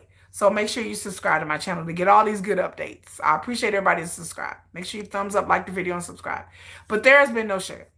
Now, some people are really upset about this. Because they miss Yoongi. I did saw that Dara sent me. I replied back to you saying I really appreciated it. I did write a fan fiction and I put it on my community post where how I want things to happen. On June 10th, RM, V, Jungkook, and Jimin get out of the military June 10th. That's right before Festa. Festa is on the 13th, which is the big BTS annual celebration, their anniversary. So they're having a big Festa celebration in South Korea. Later that month, on my birthday, Suga gets out of civil service because when you're in civil service, you have to serve a little bit longer than just the standard 18 months. Um, so I put a community post what I think, what I feel like I want to happen. I don't know if Sugar's gonna be there on June 10th, y'all. I'm just saying I don't know. But we need to have this conversation. Now, Sugar's birthday is coming up in March. So the question is Sugar going to release a message or post a picture on his birthday? That is the question. I don't know. We'll see. When is his birthday? On the 3rd? That's March 3rd? Or is it March 9th? March 3rd? March 3rd is his birthday. So we will see if Sugar releases something, damn it, I'm gonna be here. I'm gonna be the first person screenshotting, downloading, posting on here. I will let y'all know. But the question is, if Sugar does not post something on his birthday, I feel like Army, we're in trouble. I feel like we're in trouble. I feel like we're in trouble. If he does nothing on his birthday, I mean, he should at least write a post on his birthday, right, y'all? But I feel like we're in trouble. And like, so if he does, let's say he does post on his birthday, he writes a little message and I screenshot it, hold Joey, and I put it on there and I'm ready. We're good. If his birthday would come, if he doesn't show up on June 10th, because you can post something on Weverse, and that's fine. But the test is June 10th when the other four get released, because Jin got released, J-Hope got released, and they showed up, right? They showed up. When J-Hope released, they were saying RMV and Jim, and they couldn't get the leave to go and be there with J-Hope. But for the other four, it'll be 6 released. They should all be there. If Sugar's not there on June 10th, this is right before Festa 2. I don't know. I'm going to be worried. I'm going to be worried. I understand that the record label and Sugar himself probably feel like he should lay low, but this is taking a while. I thought that like once August came and once like November and December came, that we would just blow past it. That at least he would be on Weverse saying something. He has said nothing. You know, we are really in trouble if he doesn't post, because what will happen? He comes out. Yeah, we're in trouble if he doesn't post. If he does not post on his birthday, I don't know what to tell y'all. Then I'm gonna come here and be like, Army, we're in trouble. We're in trouble. Because from what I know about K-pop, when people go on this, I call Sugar's absence a self-imposed, really double hiatus.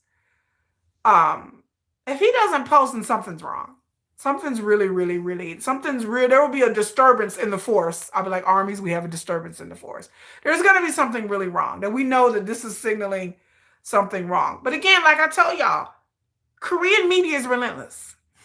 If Sugar gets up there on June 10th and he shows up with his other 4 members, the Korean media is going to eat Sugar alive. They're going to be there.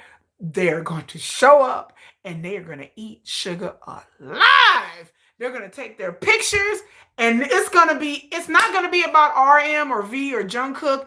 It is going to be Sugar is up there. And all they're going to just Joey say, feel so bad. So do I. It's going to be Sugar Scooter Incident 2.0.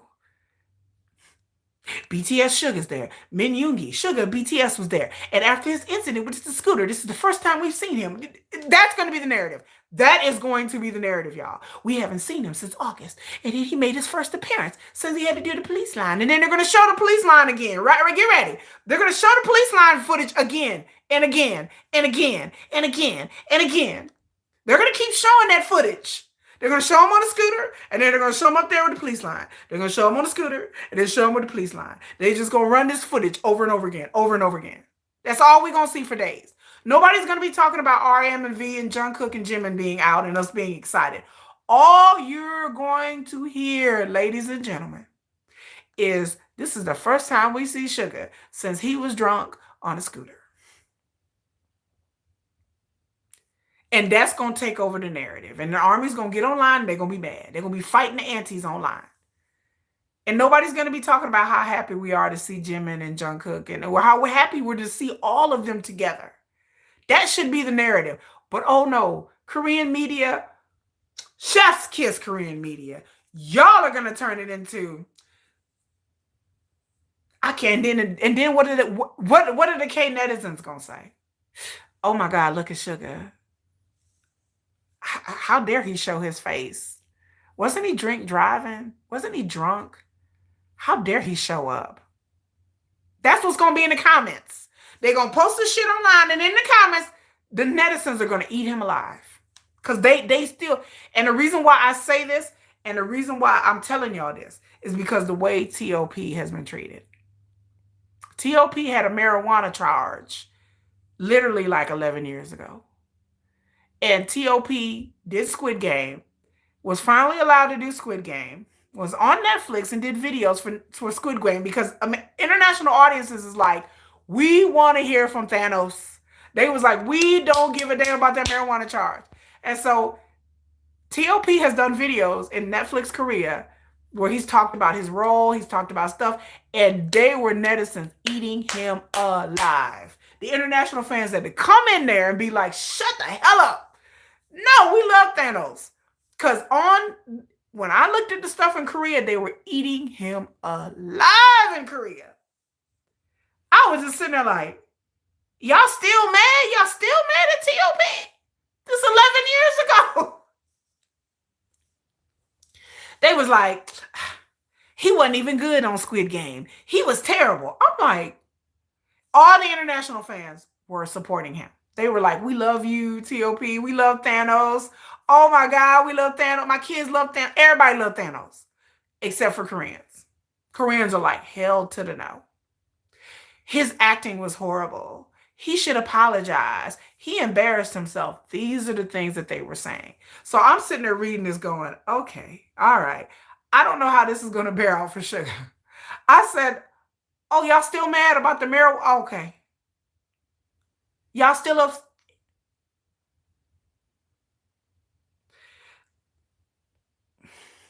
All right. Like, y'all still mad?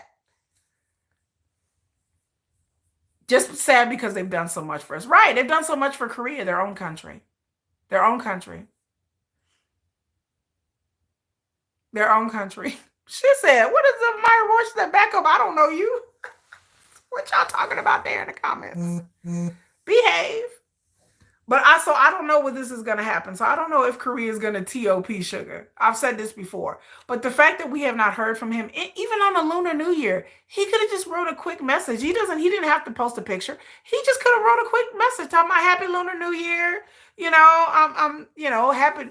You know, I'm having a good New Year and I hope things will be better. And he could just wrote like something like a couple sentences. It didn't have to be anything like where, he's explaining himself or taking a picture. He didn't have to do all that. He could have just wrote something simple like Happy New Year.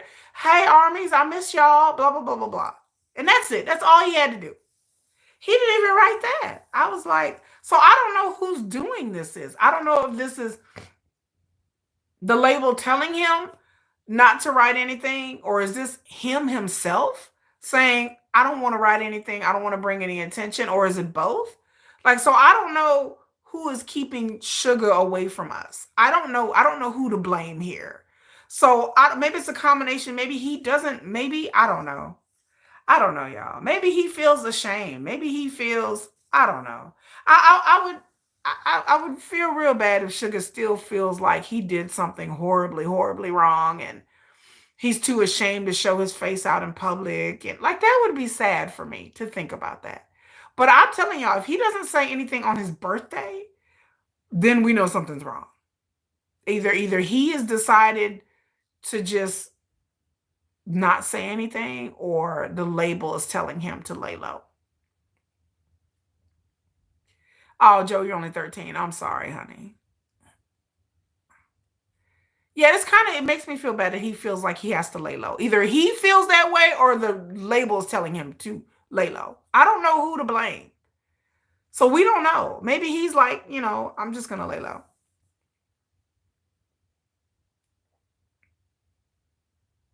you know. And so it to me, there's nothing for him to me, in my opinion, I feel like you should just rip the band-aid off. To me, it doesn't matter whether Suga makes an appearance in June or he gets on Weverse and posts a picture. To me, it doesn't matter. Because either way, to me, the Korean media is gonna dog him. To me, the Korean media gonna dog him out. So if I was Suga in my mind, I would tell the label to hell with you. I'm not finna hide like I'm some damn criminal. Like I didn't did something so horribly. I'm not finna sit up here and hide. I'm gonna lay low a little bit because but when January 1 hit, when the Lunar New Year hit, I'm like, it's a new year, it's a new day, it's a new me. Bam! It's a new me. Suga should have said, "New year, new me, boo," and I'm finna do me. I'm not finna hide like I didn't kill somebody or I didn't essayed somebody. I didn't do that. I didn't hurt nobody. I didn't hurt nobody. I didn't run into anything. I ain't essayed nobody. I have had 13 years in this business and I haven't done anything to nobody. And I gotta lay low like I'm some kind of criminal. I gotta go hide somewhere like I'm some effing criminal. So I hope it's his idea. I hope this is his decision. And if it is his decision, I respectfully respect his decision. If he feels like he has to hide from the media and from Army, then I respect it. I respect it deeply. Then I feel like that's what he wants to do. That's what he wants. I respect his privacy. Those enlisted in social work, side, and military are they do have very strict rules. But he can still go on Weverse and post. He had a break. They can post during breaks. And I understand he's in civil service. But thank you, Joey. I appreciate it. Like, I just feel like this is something that either the label or him have decided. I did a whole video about military service. So I've researched about what goes on in the military service. I did a whole video. It's on my playlist. It's in my K-pop playlist about Korean military service. I know somebody who served it. I know people in Korea who've been in military service. Not K-pop people, but regular people. Regular folks, not K-pop folks. But if Suga wanted to say, do a statement on Weverse, he can do it. The only thing they have to get permission to do is to be out in public. But he can release a statement on Weverse. You don't need some kind of special permission to do that. All of them have released messages. Jungkook and Jimin, they're on a base. All of them are on bases. RM was out there in the snow with somebody posted a video of him out in the snow, like hang gliding in the snow. One of his friends, Army friends, posted it. RM is posting stuff on Instagram. It's not a security risk for him to post something. He gets permission ahead of time. They can post things. Suga has not posted anything at all. And like I said, if that is his decision, I respect his privacy, respect his decision. I just don't want to feel like somebody is making him go hide somewhere. And I don't want Suga to feel like he has to hide. If he wants to do that, that's fine. But I think he's getting out of the military. Either way, they're going to drag him. Whether he says something now, in June, his birthday, or when he gets out on my birthday. When he gets discharged from the military, my question is he going to stand up there like J-Hope and Jimin did? Is he going to do like a little Weverse thing? And is he going to do that? That's my question. I don't know. I don't have an answer to that. But it would be real messed up. Real messed up. If Suga gets out of the military on my birthday and I come on here with my BTS birthday, happy Sugar Day, happy birthday cake, because that's what I'm going to do. And then I'm sitting around waiting for him to go Weverse Live and him have the photo op and him getting out of the military, stand up there in his little outfit, his uniform, looking sexy in his uniform. And I don't get to see him in his uniform. And I'm standing there with my cake and I'm ready to blow out the candle because I'm like, yay, Sugar's out. And then they like, oh, well, Sugar just go and be behind closed doors with the other members and family and friends. He's not going to film it. I'll be like,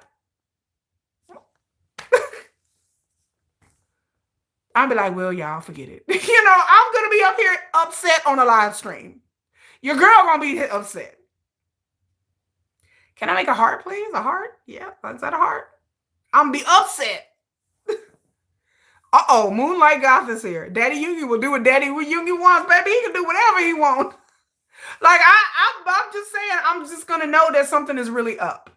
Like, if he doesn't come out, the military, and stand up there, and I understand that it's the scrutiny, but my point is, look, if Yoongi, if you're watching this, look, honey, you're gonna have to rip the Band-Aid off of this.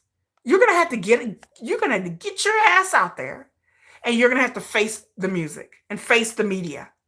Because they're going to eat you alive regardless. It doesn't matter if a whole year goes by.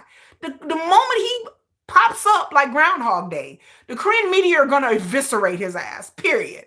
So my point is, instead of hiding, you're going to have to just rip that Band-Aid off and be like, I'm here, so what? I'm here, so what?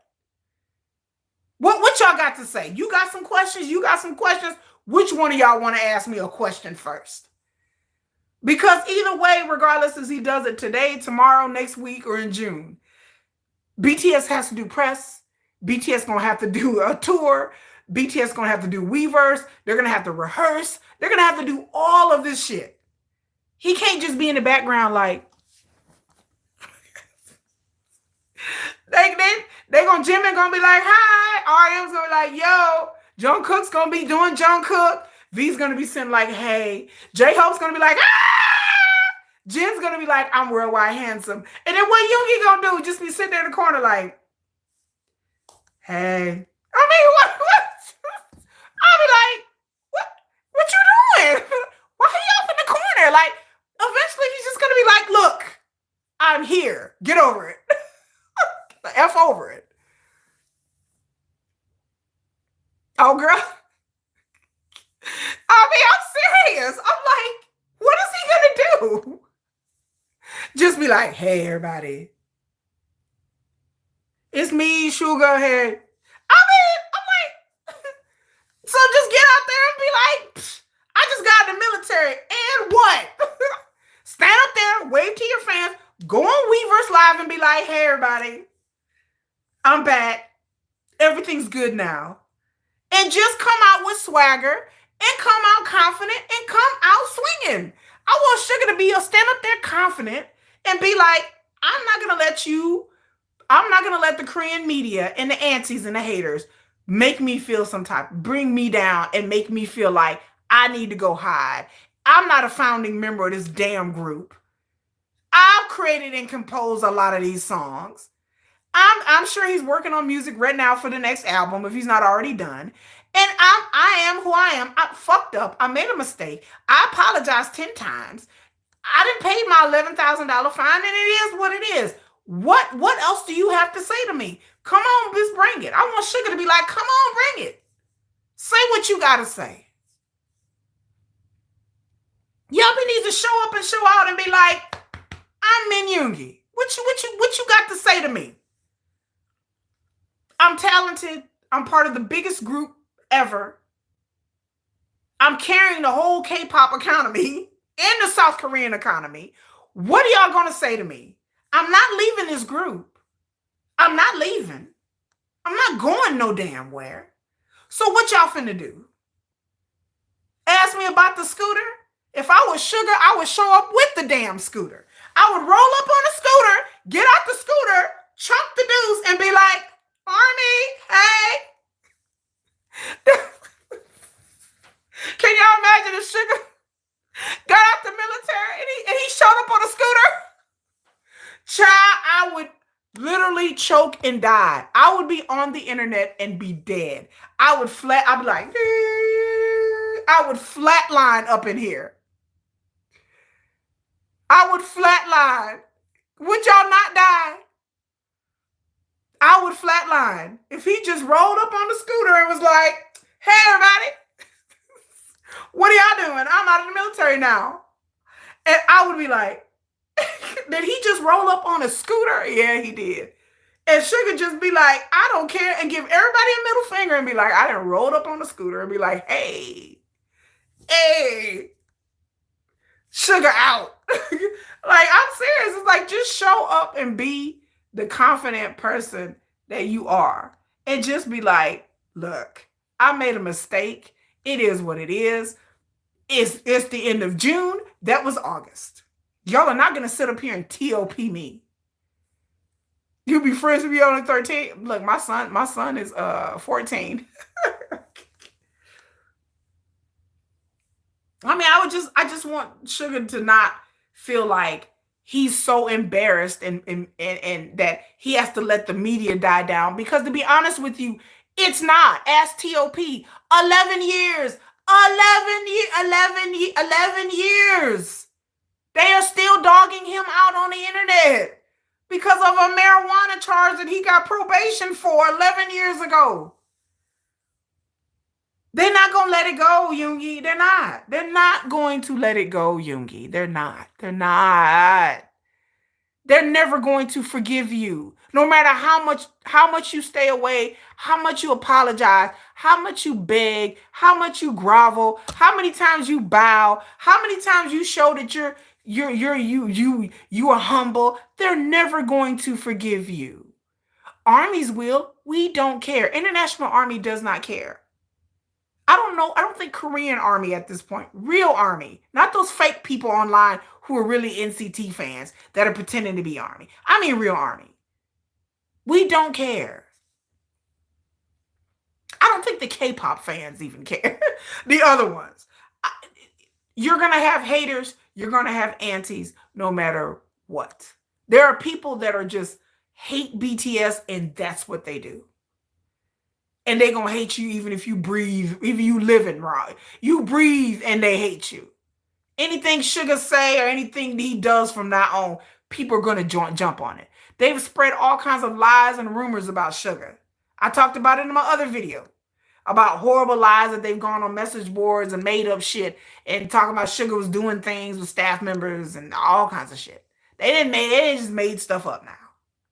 It's a free for all. So I figure like no matter what I do, they're not gonna forgive me. So I might as well just show up and show out and just do me.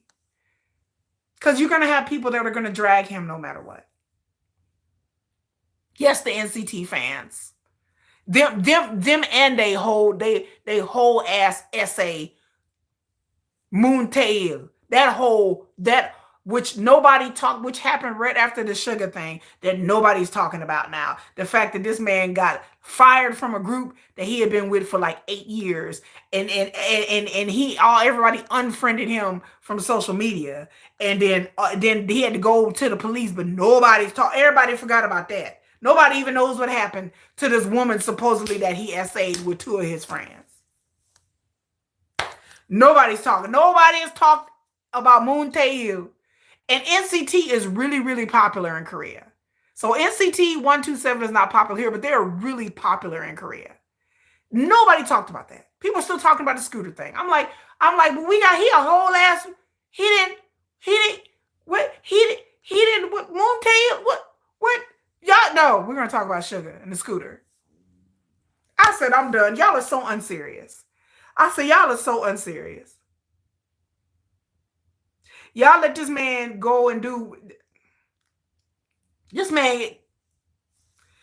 Nobody even heard. I might have to look it up later to see what happened because nobody even knows what happened with the Moon Tae-il thing. It hit the media and the news in Korea for about a week, and then everybody was over it.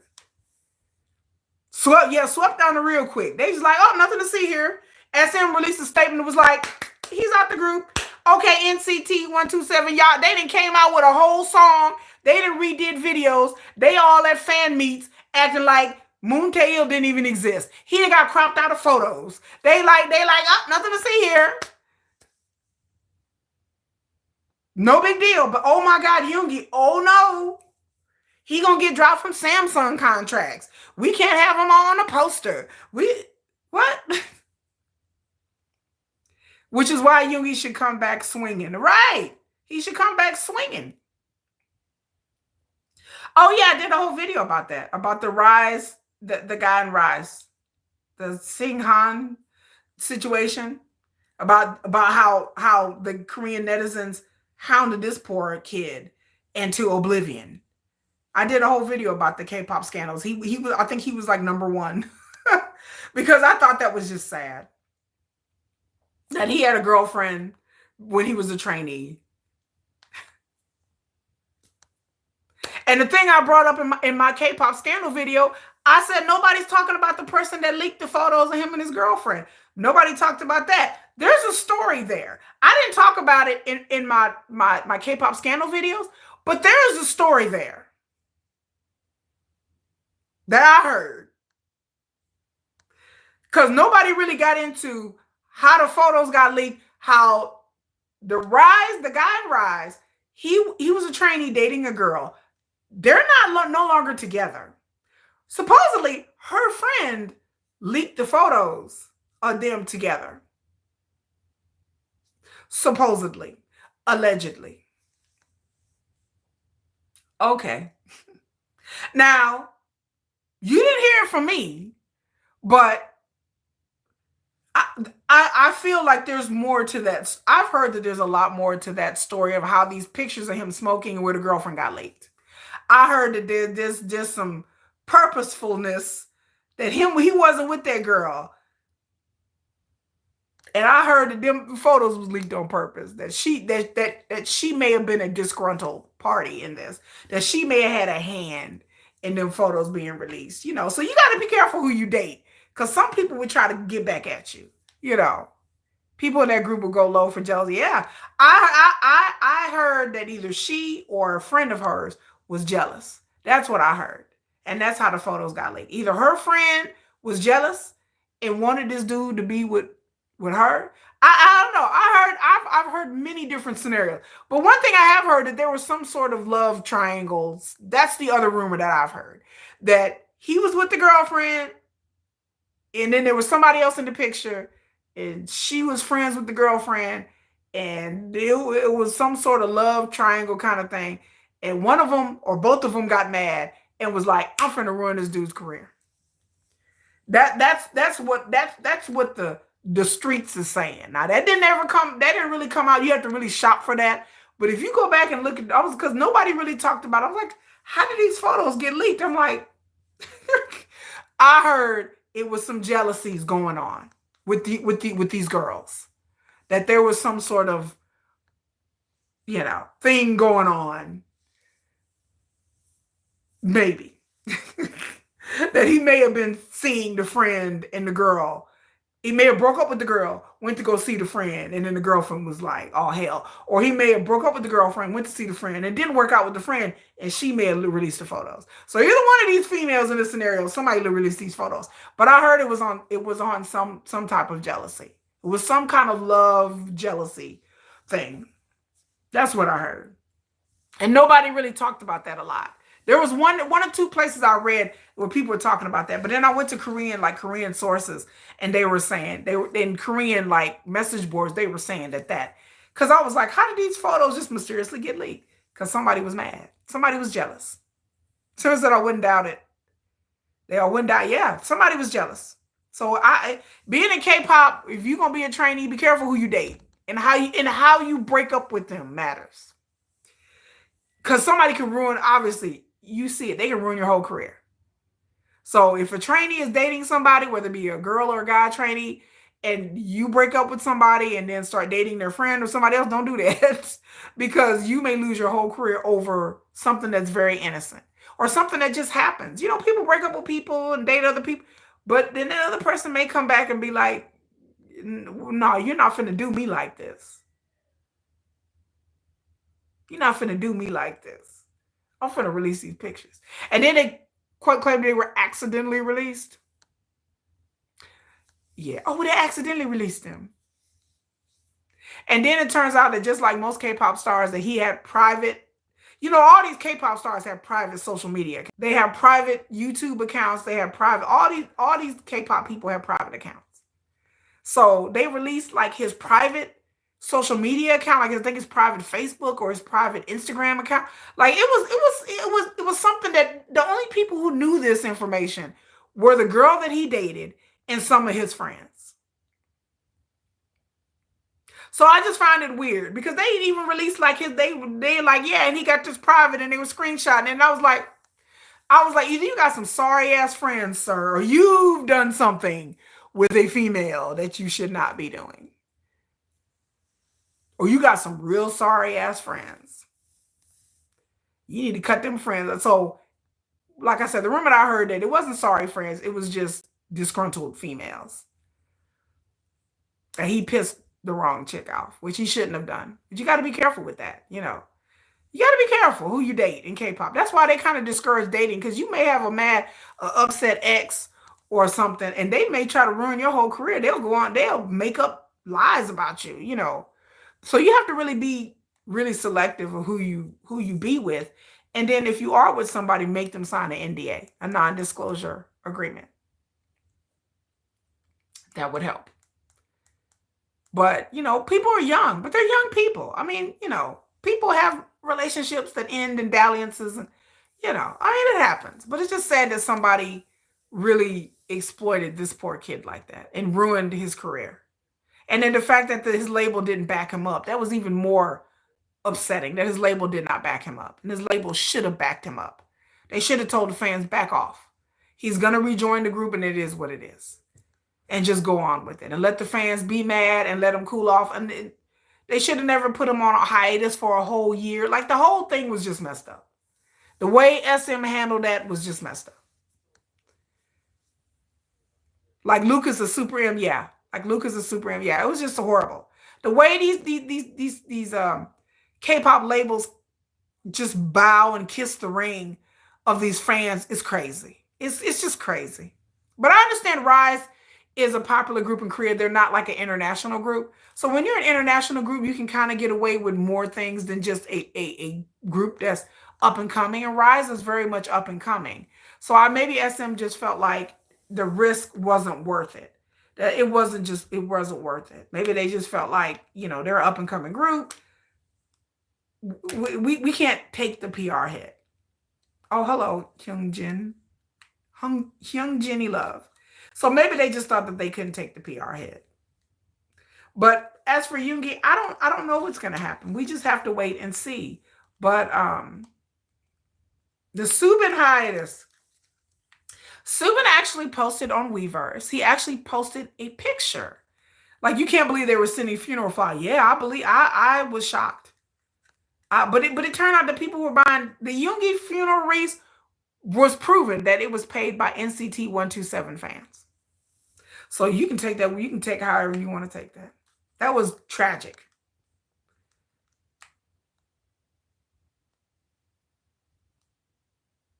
That it was NCT 127 fans.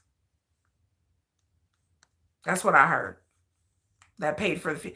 And those funeral wreaths aren't cheap. They're not cheap. I was like, y'all could spend that money on so much more productive things. Like backing up and streaming and downloading your group. Instead of sending funeral wreaths, y'all could have took, $10,000 worth of funeral wreaths. Y'all could have used that money for something good. Y'all could have bought some albums. Yeah, that was a trash move. NCT fans are very toxic, are they? I don't know any. Wow, that's sad. But what's up with Subin? He did a picture. I didn't post it on my YouTube shorts. He released one picture because NCT did, not NCT. TXT did this whole photo shoot of them in Hanbok and, you know, for the Lunar New Year and everything. And so Subin released this photo. It's just a picture of him. I have to post it on my shorts, but like, I didn't even know who it was at first. Like, I was like, who is that? I was like, is that? I realized it was Subin. Like, I saw his Weverse because I follow him on Weverse and I saw it was Subin. And so have y'all seen the picture of Subin? Have y'all seen that? Or do I need to post it on a short? Because I'll post it on a short if you guys want me to. But it was.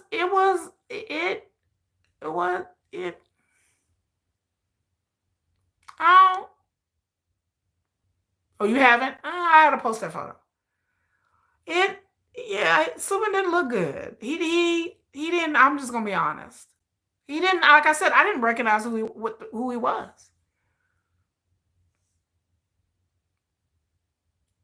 Yeah, they did do the funeral roots for the hyping, because they said he dating Winner from aespa, because Winner from aespa's dated everybody. I laughed about that in my last live stream. But yeah, I had to post a picture of Subin because it didn't look like Subin.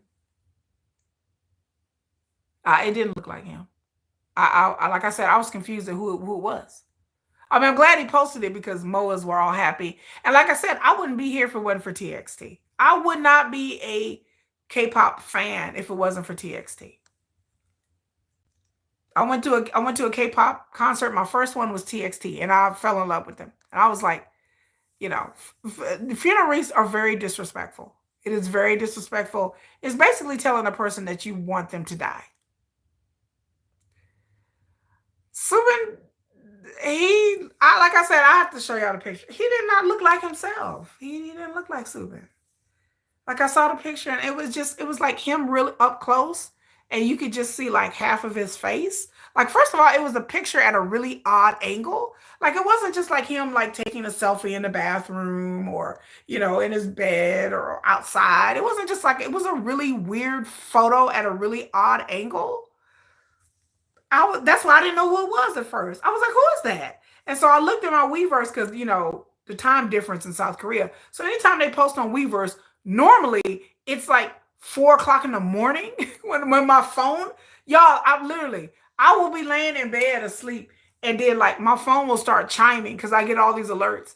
And most of the time when these K-pop singers are in South Korea, they're a 12-hour difference.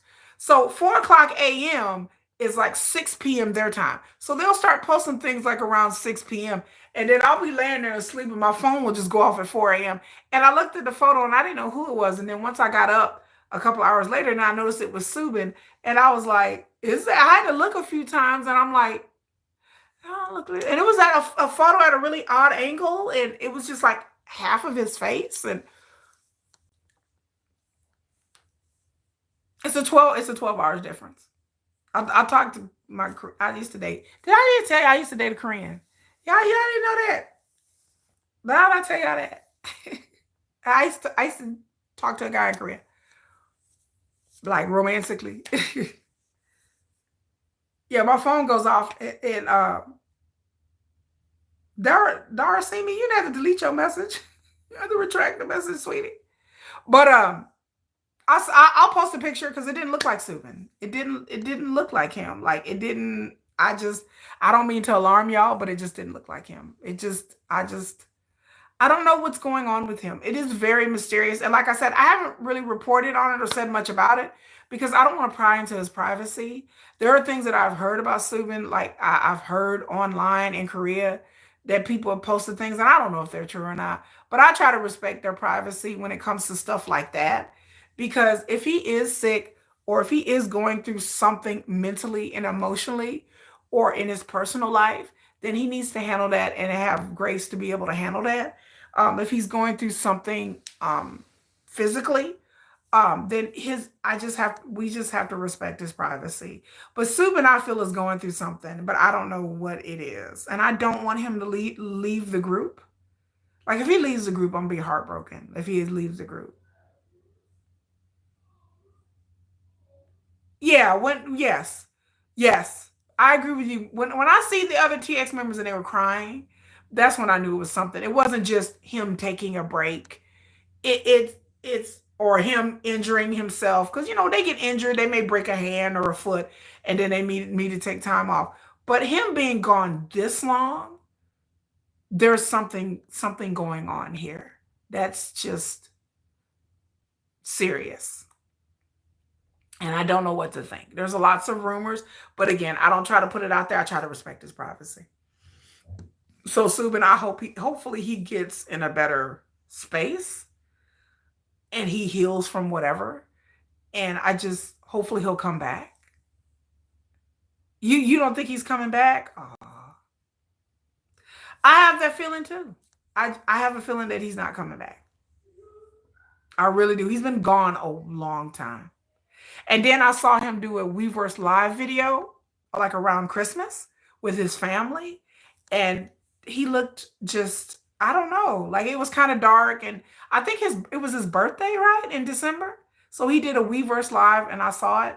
And I wasn't, I'm trying to think, did I download? I downloaded and I was going to post it, but I decided not to because he just didn't look right in the video. Like he looked kind of sad. And I think like his nephew or little brother came up to him and hugged him and kissed him. And he just looked Like I was like, this is sad, y'all. Like I didn't want to repost it. I let it alone. I just let it alone. They usually have them sitting in a chair on stage tour, so I believe it's pretty sick. Did they really? I saw them in tour in 2022. So in 2022, they was on and popping. Uh,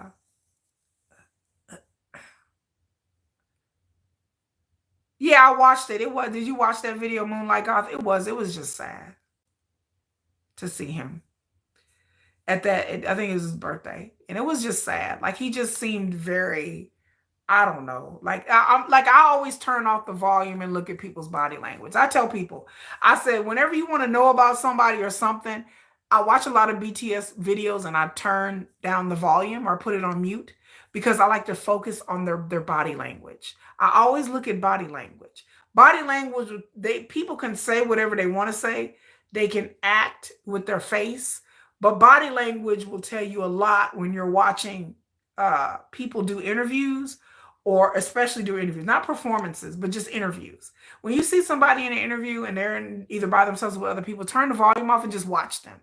And you will see in their body language, like you will see sometimes if they're sick, if they're hurting, if they're angry, if they're upset, like you will see it. So me watching the Subin Weavers video, I turned down the volume and I said, oh, I can't post this. Like his body movements were kind of sluggish and you could just kind of see like, just his body movements weren't right.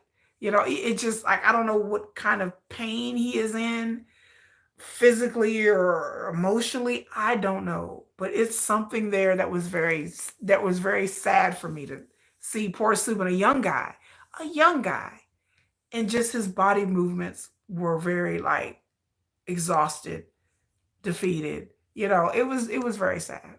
K-pop is getting sad and toxic. It is. Yeah, I remember when Sugar, they talked about Sugar's arm. And then if you go back and watch the videos and I turn down the volume, if I just stare at Sugar, and which normally I do, I don't really pay attention to the rest of them. I'm just like, okay, just if you really look at Sugar during the performance, Sugar's arm is hurt. You can tell that he's a lot of times he's carrying his shoulder, and you can just tell that you can see him kind of wince a little bit when Sugar. I tell you when he over here doing that, yeah, yeah, yeah, when he was up there doing that Black Swan, he was like, yeah, yeah, yeah. Hello, Joey. When he was, yeah, yeah, yeah. You can tell that it was his shoulder that was hurting. Cause I'm telling you, yeah, yeah, yeah, yeah, yeah. Killing me now. Killing me. Body roll. Body roll, bitch. Body roll. Y'all know I'm goofy. I'm like, yeah, yeah, you're right. When Sugar was doing that, I was like, oh, there that shoulder. You can tell that he was holding his shoulder. Like I said.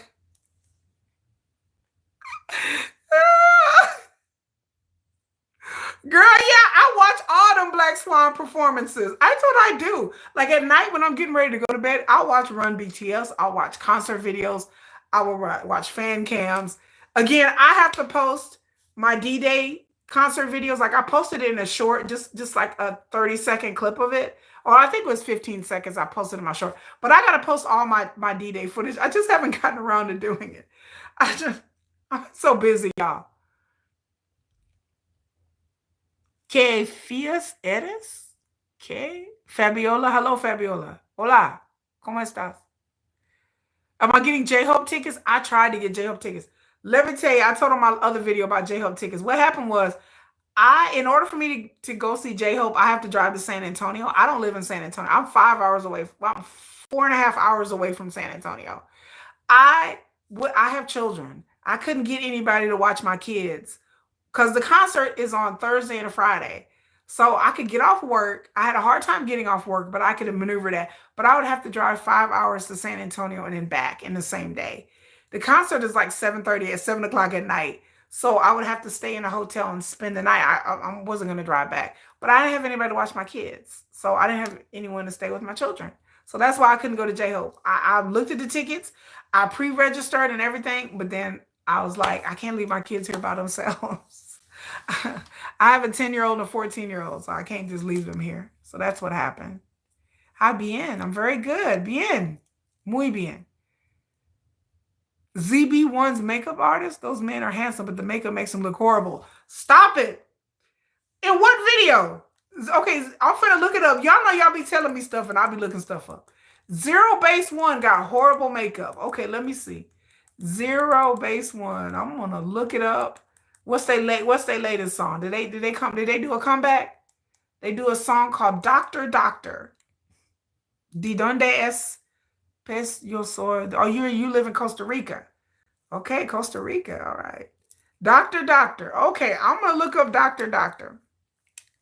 I'm gonna look up. Make sure y'all thumbs up this video. Y'all watching in here. Make sure y'all like. I should have 30. There's 34 people in here. I should have 34 thumbs up. Make sure y'all subscribe to my video. I crank out videos every day. Like I said, I just had a video I had 2 videos that went viral. You guys.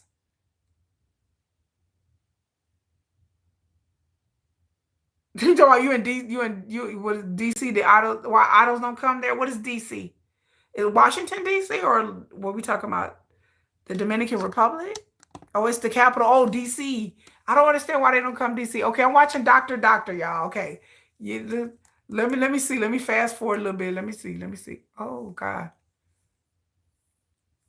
This video is really bright. Like it's really white. It's the lighting, y'all. I don't know if it's the makeup or if it's just the bright lighting in this video. Like I'm blinded by the light, not just my ring lights, but this damn video. Like this video is real white. Like I'm just like, oh, I don't understand why does Washington, they have an arena, don't they? I'm gonna do a video explaining why they don't come to serve. I think sometimes they come to. I think it has to do with market research, and then they come to Texas. K-pop is real strong in Texas. You'd be surprised. Like they always come to Texas. It's either Arlington, Houston, San Antonio, but they rarely come to Dallas. So we usually have to drive to go see a K-pop concert. What is with this video, Doctor Doctor? Oh, y'all, this is the lighting. This is who did this video? Oh God, I want to desperately hear this song. Okay, the song sounds okay, but this video, the way this video is shot is horrible. This video is horrible. Like as somebody who's a visual person who edits and does visual things with video, this is horrible. This is maybe because they're supposed to be in a hospital, so they're supposed to look ratchet. Are they supposed to look like death? Maybe because they're in a hospital, are they supposed to be looking sickly? Maybe this is the look that they were going for, sickly. They was like, they in the hospital, so we got to have them look like they close to death, girl. They had to look sickly. And then the way the whole, and the lens, girl, this video is just trash. Because maybe they're supposed to be sick. I saw a video joking on how K-pop idols choose their tour. They cancel out almost everything and then go to Australia, China, Korea, and some other countries. It's a joke. That always a joke. Okay, I'm finna look at Zero Base One's YouTube shorts. Because in this Doctor Doctor video, they look like death. So, you know what? They looked a little sickly in this video. They looked, but I'm thinking, well, maybe that's how it's supposed to be. Maybe they're supposed to look like death. But no, I've been told to go look at their YouTube shorts. So I'm going to look at their YouTube shorts. Oh, this YouTube short is weird. What label is this? What label are they with? What label is this? Who is this label? Maybe they're still going to the doctor aesthetic. What label is Zero Base One with?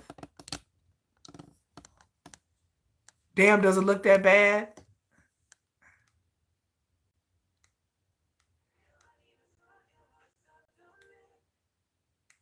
Oh, I see a short with a guy and what is it? Somebody from a group called Stacy. Okay, let me move on to this one. Oh my. Oh my. Oh my. Oh wow. It's Lapone Entertainment and Song. Okay. Oh my. Oh my. Okay. It's that bad. Like I was trying to get in the benefit of the doubt, y'all. But Zero Base One's makeup is yeah, it's that bad. So yeah, now we're on to the foolishness part of the live stream. We didn't talk about Yoongi, we didn't talk about Payola, we've talked about companies buying streams. Um I hope Sugar comes back. I hope Sugar's okay. I hope Subin comes back. I hope Subin is okay. I don't know. I hope Subin don't leave the group because he is my bias. And Yoongi, of course, I will cry and throw myself on the ground if Yoongi leaves BTS because he's my ult. He's my ultimate. He's my ult. So I can't. I'm not dealing. I'm not even entertaining that idea about Sugar. I don't care if Sugar decides he wants to quit BTS. Let me tell you right now, I'm flying to Korea. I'm knocking on his door. And I'll be like, look, sir, you need to get your shit together and go on here. I'm dragging Sugar out of his house. And I'll be like, look, we're not quitting. We're not quitters here, Sugar. We're not quitting. I'm like, hey, bro, get it together. Get out there and show them what you're worth. I'm dragging Sugar out. I'm going to Seoul and I'm dragging his ass out. But Zero Base One, back to what I was saying. So hopefully we'll see Sugar on his birthday. If we see him on his birthday, I will be here live streaming it. Hopefully we see him on June 10th. When they get out, I will be live streaming it.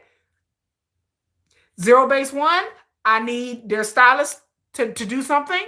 Because this ain't it, boo. This ain't it, boo. Their clothes are cute, but their makeup is horrible. Yeah, you're right. I'm thinking maybe this is horrible. Their makeup is horrible. What happened with Subin? Subin's being Joey. Subin has been on a hiatus for quite a while now. It's been months.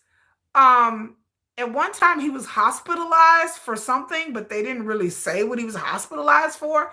All they said that he was ill or he was sick. He is out of the hospital and he is still on hiatus. Like TXT themselves have taken a break, but they have actually announced that they are doing. They're coming up. They have upcoming shows, I believe, in Japan, or they have like upcoming shows or appearances or something, and Subin is not with them. They recently did a photo shoot for the Lunar New Year, and Subin was not in the photo shoot. So a lot of us feel that Subin may not be coming back. He did a picture just the other day, and I didn't really recognize who it was at first, and then I realized, oh my God, that's Subin, and it was a picture of just like half of his face. So I don't know what's happening. So I don't know if Subin is sick. I don't know what kind of sick he is. They have not really said too much about it. They've been kind of cryptic about it. All I know is that Subin is ill. At first, I thought maybe he had COVID and maybe he was, he had COVID. But then that turned out to be not correct because he would have been back by now. It's been some months. He's been gone. How long has it been? It's been at least 3-4 months now. I think since September he's been gone. October. He's your bias?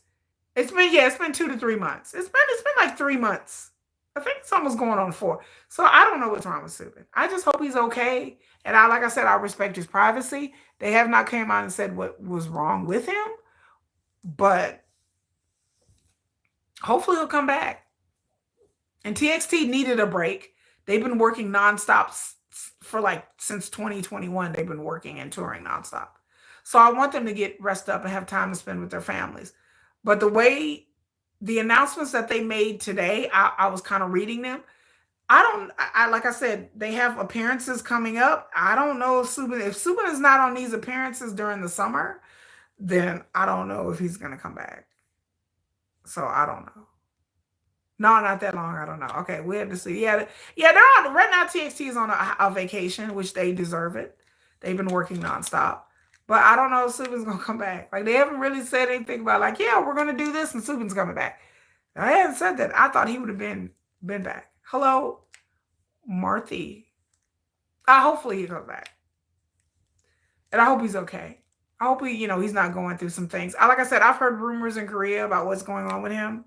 And I won't repeat those rumors. But K-pop is a hard industry to be in. It's not for the faint of heart. And it's just hard. It's just hard. And it's a tough business mentally, physically, and emotionally. There's a lot of pressure for them to look a certain way. And sometimes idols break. Sometimes they just break underneath the pressure, the dieting, the what you look like. And then you got to stay thin and you got to look a certain way and act a certain way. Not everybody's cut out for that. Not everybody's cut out for that, y'all. It hits people hard. And then some people have their own personal issues and their own personal demons and their own mental health struggles and their own physical struggles. There are some idols out there that have got all kinds of sicknesses and diseases and frailties, and they just have to learn to just fight through it, other than just injuries, like injuring your shoulder or your back or something like that. But then there's other things, that there's sicknesses that a lot of times that don't manifest itself until you get older. Or sometimes you start with something and it just continuously gets worse. I'm not saying this applies to Subin. I'm saying I don't know. But there have been idols that have been fighting battles and going through all kinds of things. Like I said, I'll try to post a picture of Subin on my YouTube shorts when I get off this live stream, and y'all take a look and you be the judge. Because to me, it didn't look like Subin. I didn't even recognize who he was. I was like, Subin? Like, it didn't even look like him. And then the way the photo was taken, it was like, I don't know, like he was trying to like not show all of his face. And it was like a photo that was just like this, like kind of like his mouth and his eyes. And it was like this, like this. I was like, okay, baby, show your gorgeous face, you know. J-Hope's father J-Hope father is married, and someone was like, no, he came from heaven. They were trying to get J-Hope's father. Was someone trying to put away J-Hope's father? What was the photo? TXT did a photo shoot for the Lunar New Year. They were wearing, I did a YouTube short on it. I showed all the video. They looked really nice in their hanbok because it's a Lunar New Year in Korea. So they had a holiday. It's a big holiday. Like they're off usually for 3 days. I'm supposed to go to a lunar festival next week, Chinese lunar festival next week. We should pray for Yoongi, Sumba, and others. Yes, we should. TXT looked really good. They looked really nice. Kai was looking really nice. I hate to say anything bad about TXT because they are so young. They're like my kids. Like I feel like TXT are kind of like my sons. So when I do see, because I did see a picture, who was it, of Kai? And I was like, oh no. I had to like cross myself. Mother God, like I don't, I was like, ooh, wait, who's that, daddy? And I was like, oh, that's Kai. I was like, no, is that Kai? I thought I needed to take a bath. Like I needed some Hobie water. Like I was like, oh my God, I was crossing myself. I was like, oh my God, I'm not even Catholic. I'm like, I just, I can't be, because TXT is too young for me. They like my kids. They can't be out here looking good. I don't want TXT to go through a sexy era. It makes me feel weird. Makes me feel weird inside. I'm just like, I'm like, like I can't. Like it makes me feel weird. I feel weird inside. I don't want to be lusting after TXT. They're too young for me. Too young. They in their 20s. I was like, hell no. I was like, heaven to Betsy Jesus Christ Almighty. I need a couple of Hail Marys. I needed some prayer. I need a crucifix. I needed some rosary. I needed to say, I need some incense. I needed some prayer beads. I needed it all. I needed a Quran. I needed all of it. I needed somebody to say some verses for. I needed somebody to be up there singing the Quran to me because I needed something. I needed deliverance. But that I'm up here looking at TXT in some sort of lustful manner. That no, Kiki, you cannot look at them in a lustful manner. They are way too young. They are cute, and that's it. And we just gonna leave it there. Don't judge me. I had a moment. I slipped up a little bit because one of them was looking good, and I didn't know who it was. I was like, "Ooh, who is that? Hey, daddy!" Oh God, TXT is too young. Zero Base One is too young. A lot of these fifth, sixth generation, no, fifth generation gone now. Gone fifth generation. I would be over here with my Min Yoongi and my TOP, especially my TOP. Is much more in my wheelhouse. Even though he's younger, he's still BTS is skating the borderline of gross for me because they are a lot younger than me. Somebody was like, well, Yoongi could be your child. I said, we listen, we don't judge. Don't judge me. They're like, Yoongi could be your son. I said, no, no, don't do me. Don't do me like that. Don't bring that up. It could be your child. I was like, I don't want to picture that. Someone was like, you the same age as Jungkook's mama.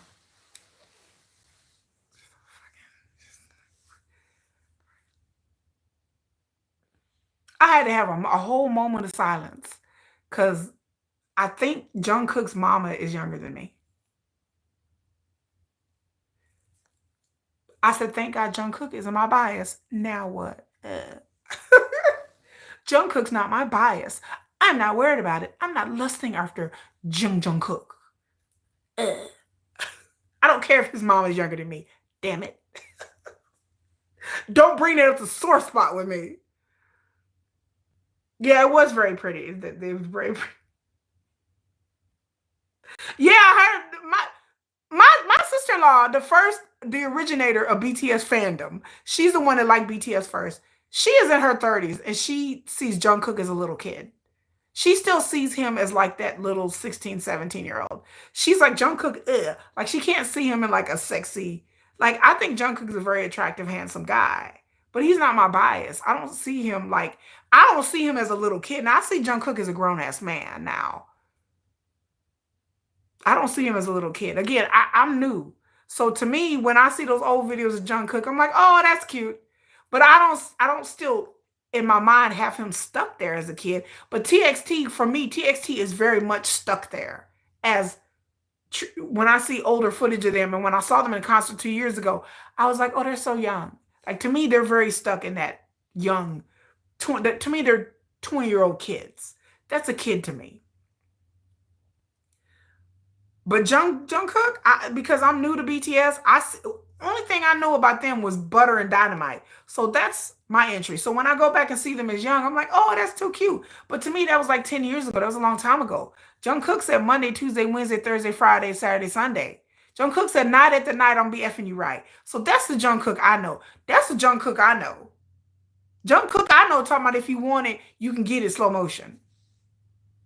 Don't blame me. Blame Golden. Okay? Jungkook said he was a golden maknae, so I blame him. Don't blame me. Girl, me too, right? To me, Jungkook is grown. He a grown-ass man. He was on a Calvin Klein ad running around with no shirt on. What you want me to do about that? This not my fault. Don't at me because he run around with no shirt on in a Calvin Klein ad. Don't at me because he on Weverse drinking, being all cute and flirty. Don't go at me. Don't be like, ew, gross. I'm like, ew, gross. I'm like, he didn't look like a grown-ass man to me. He was on the Weverse Live drinking whiskey, flirting with everybody, talking about you can't handle me. I'm like, well, Jungkook, well, challenge accepted.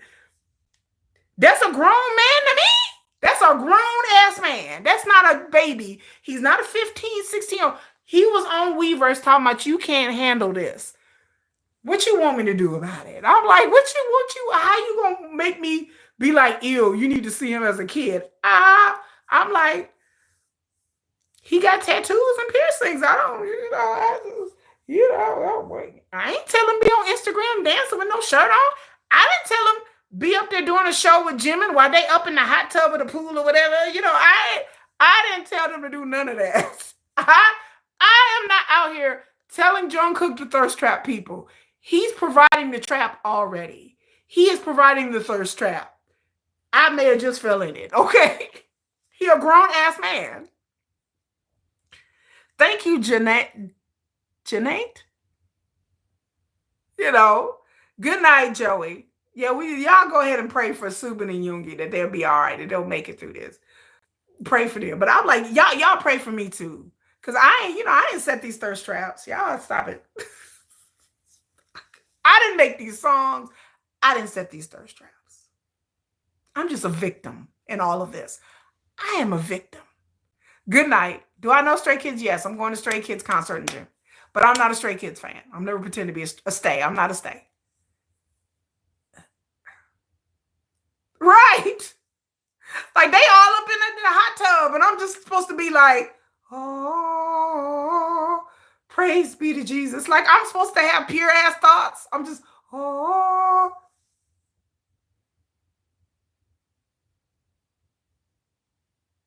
thank you, Joey. Pray for me too.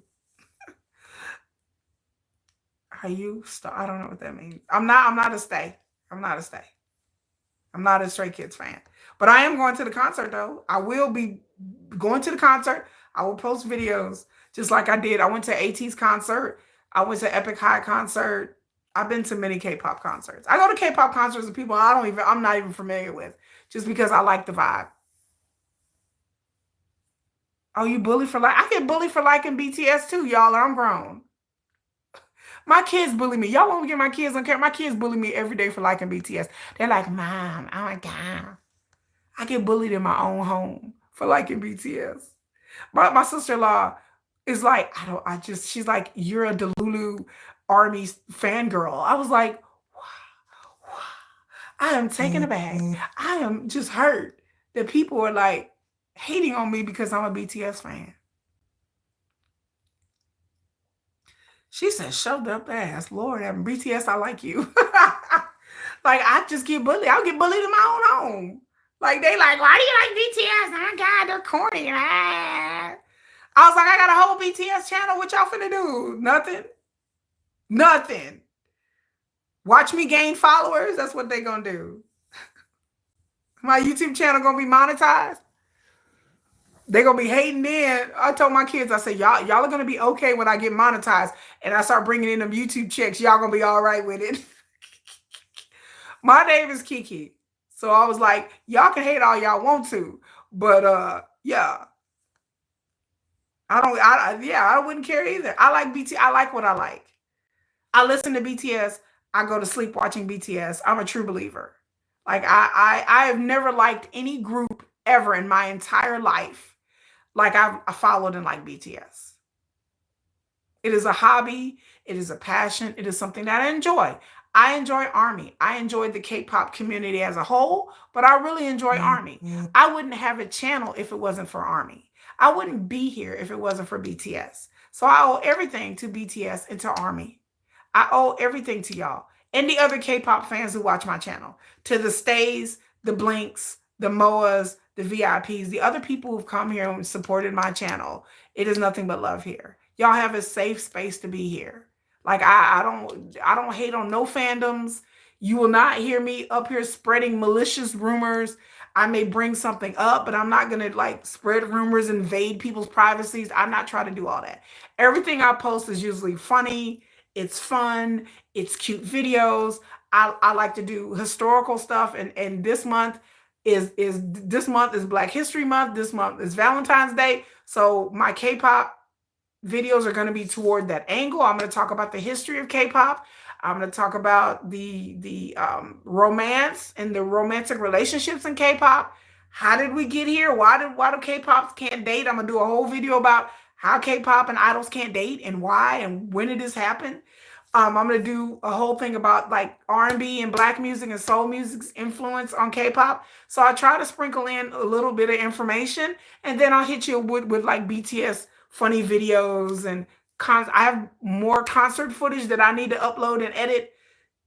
It takes me a while to do that. I do have a real job and a real life, and and all that. So it's just, YouTube is not the only thing that I do. But however, I do post videos all the time. I post videos every day. There are people who've been on my channel since day one.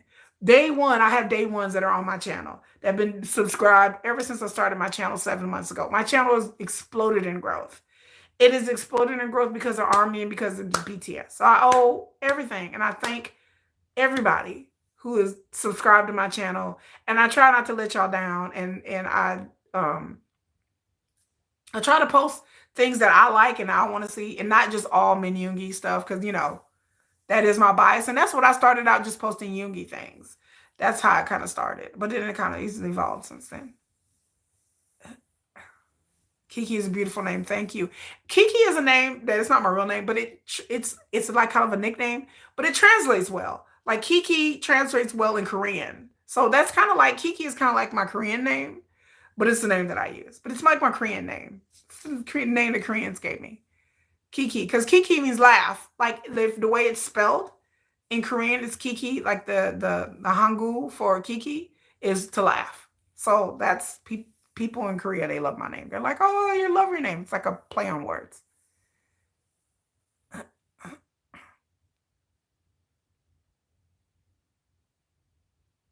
So, you're aching about the story of the stylist with the Yoongi with the pink outfit. I want to know who thought it was cute to put BTS members in pajamas. Who thought this was cute? Do y'all know? Wait a minute. Speaking of Yoongi with the pink pajamas, do y'all know that he did an interview before he got on stage?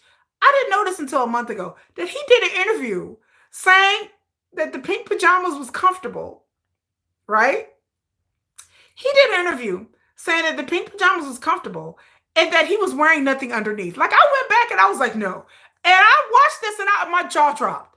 I did not know that before he got on stage, that backstage he did an interview and he was like, these pajamas are really comfortable. And he was like, I don't have to wear anything underneath. Now, I don't know if this is purposeful on his part, that he did this shit on purpose, or he inadvertently didn't wear anything underneath and not thinking that anything was going to happen.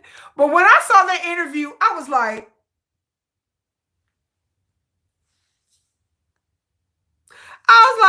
what? I had to go watch it. I was like, boy, no, you didn't. He was like, these are real nice. He was like, this feel really good. These is really nice. He's like, I don't have to wear nothing underneath. And I was like, so he wasn't lying. Like people thought when he did the interview, it was funny. They're like, oh, he said he got out there and he really didn't wear nothing underneath.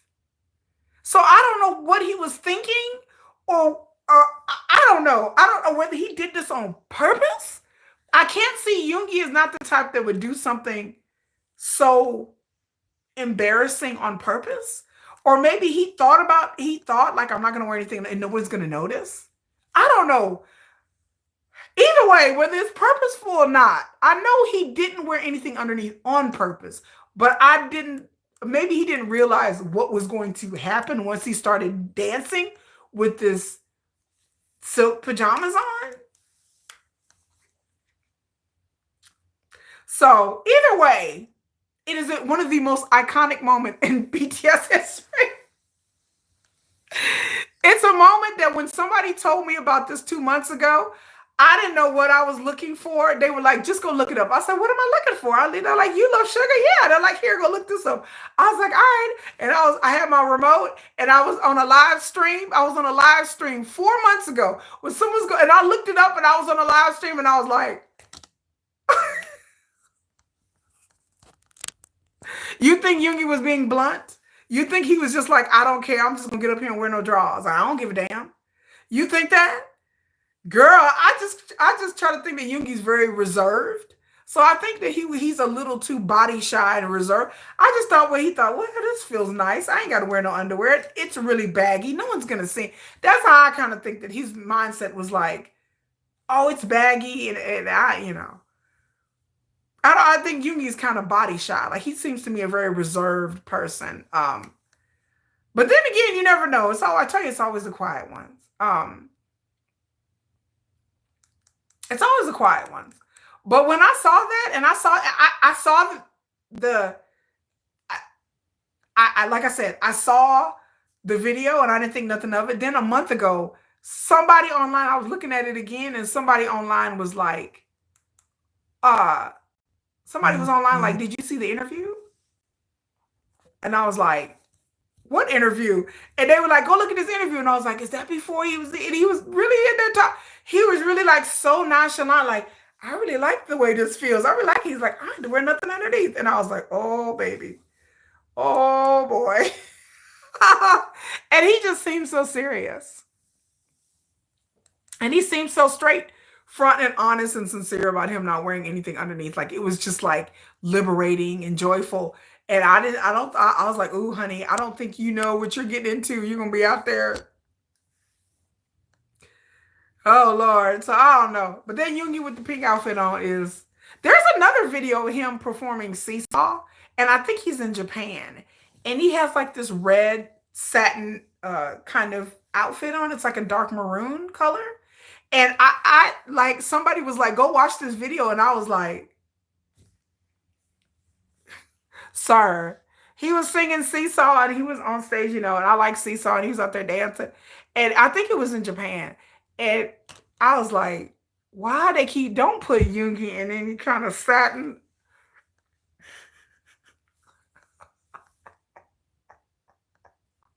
I was like, Seesaw, Seesaw, Seesaw.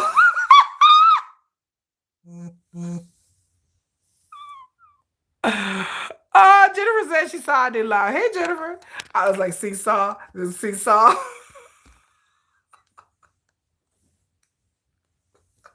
I was like, oh my God, child.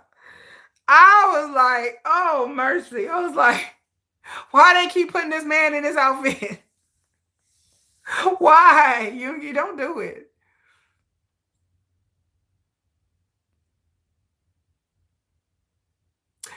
Oh my God. Moonlit Golf says yes. Yoongi straight up on a rant in reveal session said on camera and to members and staff that he stole and wore JK's underwear and that they had a hole in them and that he's a man for it. I don't know what that means. Yeah, okay, wait.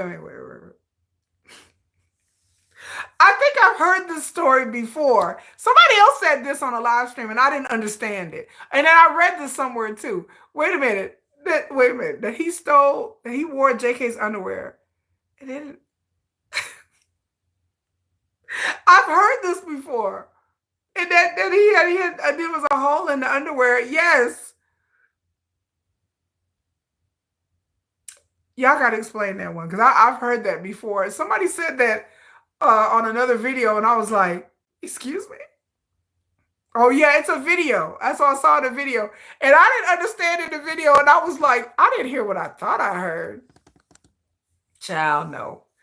Oh, my God. I need to do a live stream on Sunday more often. There's more people to come here on Sunday. Yeah, you mentioned it before, but I also saw it online, too. I've seen it in a video somewhere. I was just like, what the drawers are the... Child, first of all, I ain't wearing nobody else's underwear, period. I'm like, why am I wearing somebody else's drawers? Like, I ain't got it to do. Girl, I'm not wearing them underwear. If you're wearing somebody else's underwear, raise your hand. No, I'm just kidding. Don't be up here wearing nobody else's drawers, y'all. Don't do it.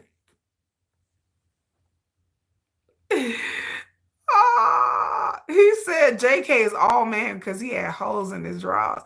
Hello, Bangtan Queen 11. What's up? Why is he a man because he has holes in his drawers? Can somebody explain me what does that mean?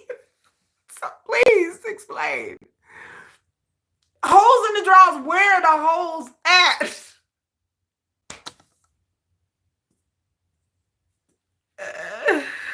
Where are the holes at? I mean, where are the holes in the drawers at? Are we talking about the hole in the front? Yes, I've seen a video of somebody said this before. I was like, oh, hello. Oh, are you a Jimin fan? Oh, the size. Oh. I don't want to think about it. Y'all got me going today. Y'all got my mind going in different places. That is, I'm a very visual person. I just picture my mind is like, okay, that's a visual. Girl, I'll just be like, I just don't understand. I've never thought about wearing somebody's dress. Talk about he's a girl. Wow. Like I said, I didn't know what I didn't know what Taekwondo was until somebody was like, girl, do you know what Taekwondo is? I said, what is? Girl. She's like, look it up. I was like, why y'all had me up here downloading gifts and looking at videos, and I'm sitting there like it's a research project. I'm like, okay, Taekwondo. Okay. I'm like, that can't be real. That has to be altered. Like, I'm over here dissecting videos for days. Like I fell down such a rabbit hole. I was dissecting Take Honda videos for days. Like I was rewinding, I was downloading GIFs. I was looking at videos. I was on Tumblr. I was on Pinterest. I was on Weavers. Like y'all don't know. I went down to I'm not even a Tae Young fan, right, y'all? Like I like V. I like Layover. I like his voice, but I'm not into V like, like V doesn't move the needle for me on that level. V is a very attractive, gorgeous man. But V, you know, V could walk in a room with no shirt on, and I would be like, "Oh, that's nice, V." Like I don't be going into heart palpitations. But when y'all up here talking about Tay Conda, and I'm just sitting here like looking and analyzing videos, and just, I'm looking high, I'm looking low, I'm up with a magnifying glass, I'm looking like this. I'm like, I'm trying not to look down. I'm on YouTube looking at videos. I was like, I gotta leave this alone. I invested way too much time in Tay Conda. Like way too much time. I fell in the rabbit hole. Girl, I fell in that hole. So I was like, I don't know what I'm looking at. I was like, I don't know. Is this edited? Is this live? Is this real? I'm slowing down videos. I'm watching rehearsal videos and watching them on slow-mo. I'm like, okay, Kim Tae-young, we gonna watch this rehearsal video. He's wearing these gray sweatpants. I'm slowing things down. I'm like, yes. I'm over here analyzing rehearsal videos like it was a research project. Y'all don't even know. I'm over here slowing video down, speeding it up, slowing it, putting it, backing it up in reverse. I'm like, skirt, skirt, skirt, skirt, skirt, skirt, skirt, skirt, skirt, skirt on the video. I'm watching every rehearsal video, looking at Kim Tae-young below the belt, looking at his crotch area, because y'all MFers told me, I was told on great Army authority that Tay Conda exists and that I needed to research this. And I was like, I just want to know for my own mental peace and well-being, is it true? And I was like, it might be. I was like, conclusion. I'm like looking at evidence. I'm taking screenshots. I'm like, it might be true. Tay Conda might be real. I was like, I come to the conclusion it may or may not be real. But I was like, you know what? I can pull my ass out that rabbit hole. So if you have not looked up Tay Conda, please look up Tay Conda. It's not safe for work. Don't look it up on your work or your school computer. Don't do it. Yeah, look it up on your cell phone. Don't let your parents see you. Just be holding the phone like this and be looking away. Don't be doing that at the dinner table in front of your mama and daddy. Don't be trying to Google Tay Conda while you sitting in there with your relatives, while y'all trying to have dinner. Don't be looking at Tay Conda when you're going shopping with your mama. Don't do it. Because you gonna be giggling and your mama gonna be like, what you looking at? And then then your phone may fall on the ground and then you be looking at Tay Conda videos and you be like, oh my God, mom. And then you look at her and she look at you and you look at her and you look at you and you might get in trouble. I don't want y'all to get in trouble. I want y'all to be good. I want y'all to go to church, get some holy water, cross yourself a few times, say a few Hail Marys, and don't be watching Tay Conda videos. Don't be watching Yoongi in the pink suit. Don't do it. Trust me, it'll scar your fragile young mind. If you're under the age of 18, do not look at these videos. Matter of fact, if you're under the age of 21, do not look at Yoongi in the pink suit. Do not look at Tay Conda. If you're under the age of 21, I don't feel safe. You didn't learn it from me. I don't want y'all parents coming on my YouTube channel trying to get mad at me, trying to fuss at me, talking about what you didn't told my daughter. I'll be like, look, sir, man, I don't know. I ain't do it. You didn't learn it from me. I'm not trying to corrupt y'all. Don't be having up here getting me in trouble. You're talking about I learned it from YouTube. This lady was on the live stream talking about Tay Conda and Yoongi with the pink outfit on. I was like, that wasn't me. I'm a deny. That was not me. I was not talking about that. I will delete my video and run. They be like, Kiki, you up here corrupting the youth. I be like, damn it. I didn't mean to corrupt the youth. I'm just sharing my experiences. We listen and we don't judge. We listen and we don't judge. Don't y'all be up here judging me. I am grown. I can look at stuff like that. I am grown. Some of y'all ain't. Some of y'all are not grown. So the ones who are not grown watching this video, don't pay attention. Don't do it. Don't be looking at my playlist because I got some thirst trap video. Y'all don't, you know what? Just subscribe and watch the good stuff. Just watch the stuff that's tame. Go to my YouTube shorts and watch some of those. Some of the other stuff in my K-pop playlist, you're like, some of y'all be like, I'm curious now, what's going on in the K-pop playlist? Some of y'all gonna be up there watching the thirst trap videos right now. Y'all are clicking off this live and be like, let me go see what's in this playlist. Shit. Woo, I got some thirst trap videos. I can't help it. I got to post some thirsty videos for all my grown people out there. All my ladies and fellas who are grown, I will post some thirst trap videos every now and then. But anyway, y'all, it's been fun. This is my live stream. Make sure you thumbs up this video before y'all leave up out of here. Please thumbs up my video. Please like the video. Please, thank you everybody who's commented, who's been here. Moonlight Goth has been fun as always. Dara Simi, Joey. I will be back every week. Every weekend, I do a K-pop weekly review video where we talk about certain topics, and then we just shoot the shit and we just talk and laugh and kiki, because I'm all about talking and laughing and kikiing. I don't take K-pop this shit real that serious. So I come on here. You had to breathe, girl. I know I'll be lying. Reed, Letitia said V don't move her needle either. Right?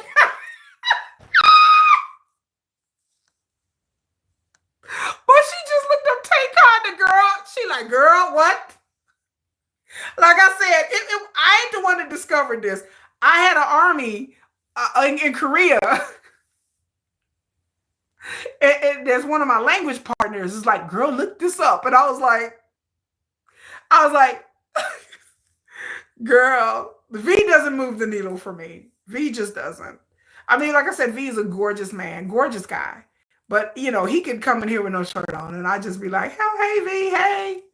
It wouldn't do too much for me, you know. It wouldn't. There's only, yeah. I think J-Hope could come in here with no shirt on and J-Hope don't move the needle. Now, Jungkook, I would be like, Yoongi come in with no shirt, I'd pass out. Like, y'all don't know how many times I didn't watch that rehearsal where they lift up their shirt. I just slow down. I was like, wait a minute, pause. Yoongi with the shirt up. I was like, just slow it down a little bit. Let me watch it again. Because you never get to see Yoongi with no shirt on. Like, he doesn't, you know, he's very, like, demure and conservative. And so sometimes you just have to slow down that old video, you know. But he was of age, so I'm good. Girl, yeah, you know, I had to watch the rehearsal a few times. You know, I did a whole YouTube short about me watching that rehearsal over and over again. I'm like, one more time. You know, I'm just like, you know what? Matter of fact, I'm finna watch it right now. You just gotta pause and be like, yeah. But I'm finna go. I gotta go get me something. I appreciate everybody being here. Don't be on the internet looking up bad stuff. And if you are going to do it, make sure your parents don't see you. That's words of wisdom you heard from me. But make sure y'all like, make sure y'all subscribe. I'm almost to 1,000 subscribers. I'm almost monetized on my channel. So I appreciate everybody. I'll be back next week. I'll probably do another video throughout the week. We'll just see what happens with the news. But I usually, like I said, I'll do at least 1 or 2 live streams. But I do my K-pop live stream every weekend. And then I do something. I usually talk about something else, just depending on what hits in the news or K-pop or whatever. But until next time, folks, I appreciate y'all. You have to look up, look it up. Look it up. Yoongi with the pink suit on. It's a vision. It's lovely. But if you guys have missed a video, you guys can rewind and go back to the beginning and listen to me talk about the payola scandals and the popularity of K-pop is declining and the stuff that I talked about before I started kikiing and a caulk on. But until next time, y'all have a good night. Go to bed. Y'all got school in the morning. I know y'all got school in the morning. Go to bed. Emma, go to bed.